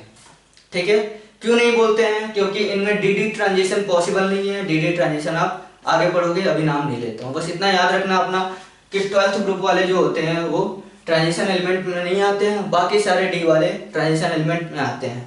ठीक है, अनपेयर्ड इलेक्ट्रॉन जिसमें रहेगा वो सारे ट्रांजिशन एलिमेंट होते हैं डी वाले। ठीक, डिटेल में और आगे पढ़ेंगे। नेक्स्ट है the formation of oxide ion, एक कॉम्प्रिहेंशन टाइप से दिया हुआ है और यहाँ एनर्जी दी हुई है कि पहले ऑक्सीजन में हमने इलेक्ट्रॉन ऐड किया तो ऑक्साइड ओ नेगेटिव बनाया और ये बना रहा है आपका डेल्टा एच, इसमें नेगेटिव आ रहा है, मतलब प्रोसेस एक्सोथर्मिक है। और फिर ओ नेगेटिव में एक इलेक्ट्रॉन ऐड किया, जैसा कि मैंने आपको थोड़ी देर पहले बताया था, तो इसमें डेल्टा एच पॉजिटिव आ रहा है। क्यों आ रहा है? क्योंकि मैं बताया था आपको इलेक्ट्रॉनिक रिपल्सन बहुत ज़्यादा हो जाता है। ठीक, ऑप्शन देखते हैं। पहले ये देख लेते हैं, दो the process of formation is oxide late. ठीक है, ऑक्साइड बनता है, O2 नेगेटिव बनता है, आपने देखा भी होगा। ठीक है, कुछ बताने की जरूरत नहीं है। जैसे मान लो CO2 ही है तो इस पर प्लस चार्ज है, +4 है, कार्बन पे +4 प्लस, इस पर भी तो -4 होना चाहिए ना, तभी तो हो पाएगा। इसका मतलब क्या हुआ, 2 ऑक्सीजन एटम, 2 × -2, तो ये -2 है ऑक्सीजन पे, तो O2 माइनस ऑक्साइड बनता है।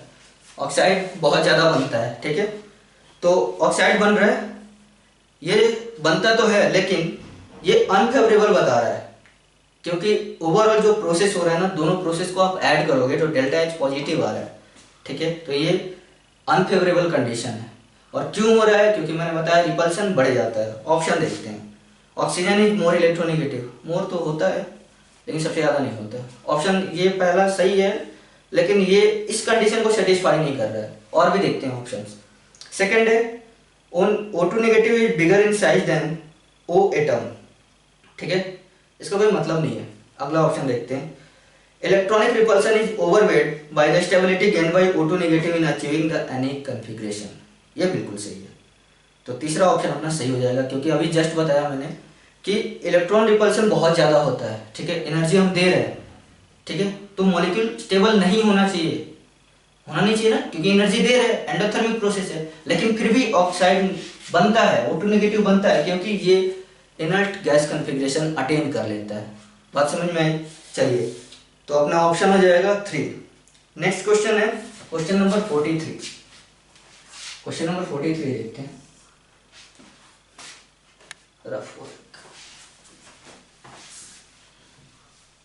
क्वेश्चन नंबर 43 कह रहा है the set representing the correct order of first ionization potential. ये तो बहुत ही बेकार सा क्वेश्चन है, सिंपल है। ठीक है, डाउन द ग्रुप जाने पे आयोनाइजेशन पोटेंशियल डिक्रीज करता है। ठीक है, डाउन द ग्रुप जाने पे आयोनाइजेशन पोटेंशियल डिक्रीज करता है। रीजन क्या है? साइज बढ़ जाता है, तो उतना अच्छा जेड इफेक्टिव नहीं लगता है, इफेक्टिव न्यूक्लियर चार्ज नहीं लगता है, जिसकी वजह से इलेक्ट्रॉनिक रिपल्सन क्या होता है बताओ? इलेक्ट्रॉनिक, तो Z effective down the group जाने पे उतना ज़्यादा इफेक्टिव नहीं रह पाता है, साइज ओवरकम कर जाता है, जिसकी वजह से एक इलेक्ट्रॉन निकालना बहुत आसान हो जाता है। तो ओवरऑल ये मान के चलो आपका कि डाउन द ग्रुप जाने पे साइज ओवरकम करने की वजह से जो आयोनाइजेशन पोटेंशियल होता है या आयोनाइजेशन एनर्जी होती है वो डिक्रीज करती है। ठीक है, ऑप्शन देखते हैं। पहला option potassium, sodium, lithium. Trend तो सही है बट डाउन द ग्रुप जाने पे इंक्रीज कर रहा है, तो ये गलत हो गया। मतलब लिथियम, सोडियम, पोटेशियम लिखा तो सही है, लेकिन डाउन द ग्रुप जाने पे इंक्रीज हो रहा है, तो गलत है। सेकंड ऑप्शन है बेरिलियम, मैग्नीशियम, कैल्शियम। ये भी ट्रेंड सही है और इसने सही लिखा भी है क्योंकि बेरिलियम का सबसे ज़्यादा होता है, मैग्नीशियम का, फिर कैल्शियम का। तो सेकंड ऑप्शन अपना करेक्ट हो सकता है, बिल्कुल होगा भी, लेकिन बाकी दोनों को क्रॉस चेक करेंगे। तो थर्ड को देखते हैं, BCN, बात वही आ गई भाई, BCN इधर जाएंगे तो साइज छोटा होता है, इसका मतलब आयनाइजेशन एनर्जी बढ़ेगी, आयनाइजेशन पोटेंशियल बढ़ेगा। तो ये ट्रेंड कुछ ऐसा होना चाहिए। ऐसा दे रखा है क्या? नहीं दे रखा, मतलब ये गलत है। अगला देखते हैं बच्चों, जर्मेनियम, सिलिकॉन, कार्बन, ये भी गलत है क्योंकि डाउन द ग्रुप जाने पे आयनाइजेशन एनर्जी घटती है साइज बढ़ने की वजह से। तो अपना ऑप्शन हो जाएगा बी। ठीक है, क्वेश्चन नंबर 44 देखते हैं। Which is correct about periodic table. Okay, periodic table के बारे में बात की जा रही है। तो पहला option, highest electron affinity is for fluorine. मैंने आज के डिस्कशन में शायद बता भी दिया आपको, हाईएस्ट इलेक्ट्रॉन एफिनिटी किसकी होती है? क्लोरीन की होती है। क्यों होती है? क्योंकि क्लोरीन का जो साइज होता है वो बड़ा होता है फ्लोरीन के कंपैरिजन, तो एक इलेक्ट्रॉन वो आसानी से एक्सेप्ट कर पाता है। ठीक है, तो उसकी इलेक्ट्रॉन एफिनिटी ज्यादा होती है। Second option, smallest atomic radii is of helium. सबको मालूम है सबसे स्मॉलेस्ट कौन होता है। ठीक है, तो ये तो गलत है, हाइड्रोजन का होता है। तीसरा, highest first ionisation energy is of lithium. ये थोड़ा सा सोचने वाली बात है। लिथियम का हाईएस्ट आयोनाइजेशन एनर्जी, हाईएस्ट मतलब सबसे बड़ा होगा ना, पूरे पीरियोडिक टेबल में की बात कर रहे हैं। लेकिन हम अगर अलोंग द पीरियड जाते हैं तो साइज क्या होता है? डिक्रीज करता है, तो आयोनाइजेशन एनर्जी बढ़ेगी। तो ये तो गलत है, इधर जाने पे आयोनाइजेशन एनर्जी बढ़ती है। ठीक है, भले ही डाउन द ग्रुप जाने पे आयोनाइजेशन एनर्जी घटेगा, लेकिन इधर तो बढ़ रहा है, तो लिथियम तो गलत है। चौथा option, zirconium and hafnium have almost equal atomic size. ये सही है। ठीक है, समझते हैं।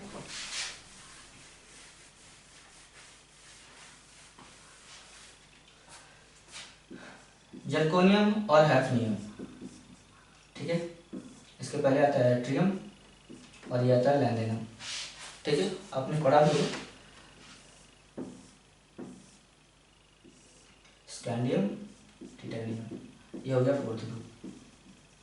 अब देखो होता क्या है ना, ये 40 और ये 32 ऐड कर लो आप इसमें, 32 और ये 72। तो होता क्या है कि जब हम 5th पीरियड से 6th पीरियड में जाते हैं, तो 5th से 6th पीरियड में जब जाते हैं तो यहाँ लैंडेनम के बाद आपने देखा होगा कि हमारे पास 2 और ग्रुप आ जाते हैं, अलग से डाउन साइड में लिखा जाता है उसको पीरियोडिक टेबल में, इसको बोलते हैं एफ ब्लॉक। ठीक है, तो ये एफ ब्लॉक एलिमेंट्स आते हैं। तो जब एफ ऑर्बिटल की एंट्री होती है तो एफ ऑर्बिटल की शील्डिंग बहुत कमजोर होती है। शील्डिंग कहने का ये मतलब होता है कि जैसे मान लो एक साइज छोटा है किसी ऑर्बिटल का और उसके पास बहुत ज्यादा इलेक्ट्रॉन है, मैं आपको इफेक्टिव न्यूक्लियर चार्ज बता रहा हूँ, यहाँ पे प्लस चार्ज, बाहर का एक इलेक्ट्रॉन हमें खींचना है, तो यहाँ पे इलेक्ट्रॉन बहुत ज्यादा है, शील्डिंग बहुत ज्यादा है इलेक्ट्रॉन्स की, तो रिपल्सन बहुत ज्यादा होगा। रिपल्सन बहुत ज्यादा होगा तो वो इतना आसानी से नहीं खींच पाएगा। बात समझ में आई? इतना आसानी से नहीं खींच पाएगा। और साइज छोटा है, इसका मतलब ये एस ऑर्बिटल हो सकता है, पी ऑर्बिटल हो सकता है। डी का साइज इससे बड़ा होता है, ये ट्रेंड होता है ना, एस से बड़ा पी, पी से बड़ा डी, डी से एफ। यहाँ पे एफ ऑर्बिटल की एंट्री हो रही है। एफ ब्लॉक का मतलब ये हुआ ना कि आउटर जो इलेक्ट्रॉन होगा, लास्ट इनकमिंग इलेक्ट्रॉन, वो एफ में जाएगा। तो अगर अब बड़ा साइज है और सेम इलेक्ट्रॉन्स है तो शील्डिंग पुअर हो गई, ये आसानी से इसको खींच सकता है। जो न्यूक्लियस है आउटर इलेक्ट्रॉन को आसानी से खींच सकता है, और खींचेगा तो ओवरऑल जो आउटर न्यूक्लियर आउटर इलेक्ट्रॉन को खींचने की वजह से यहाँ पे साइज डिक्रीज करेगा, और इस इफेक्ट को बोलते हैं लैंडेनाइट कॉन्ट्रैक्शन।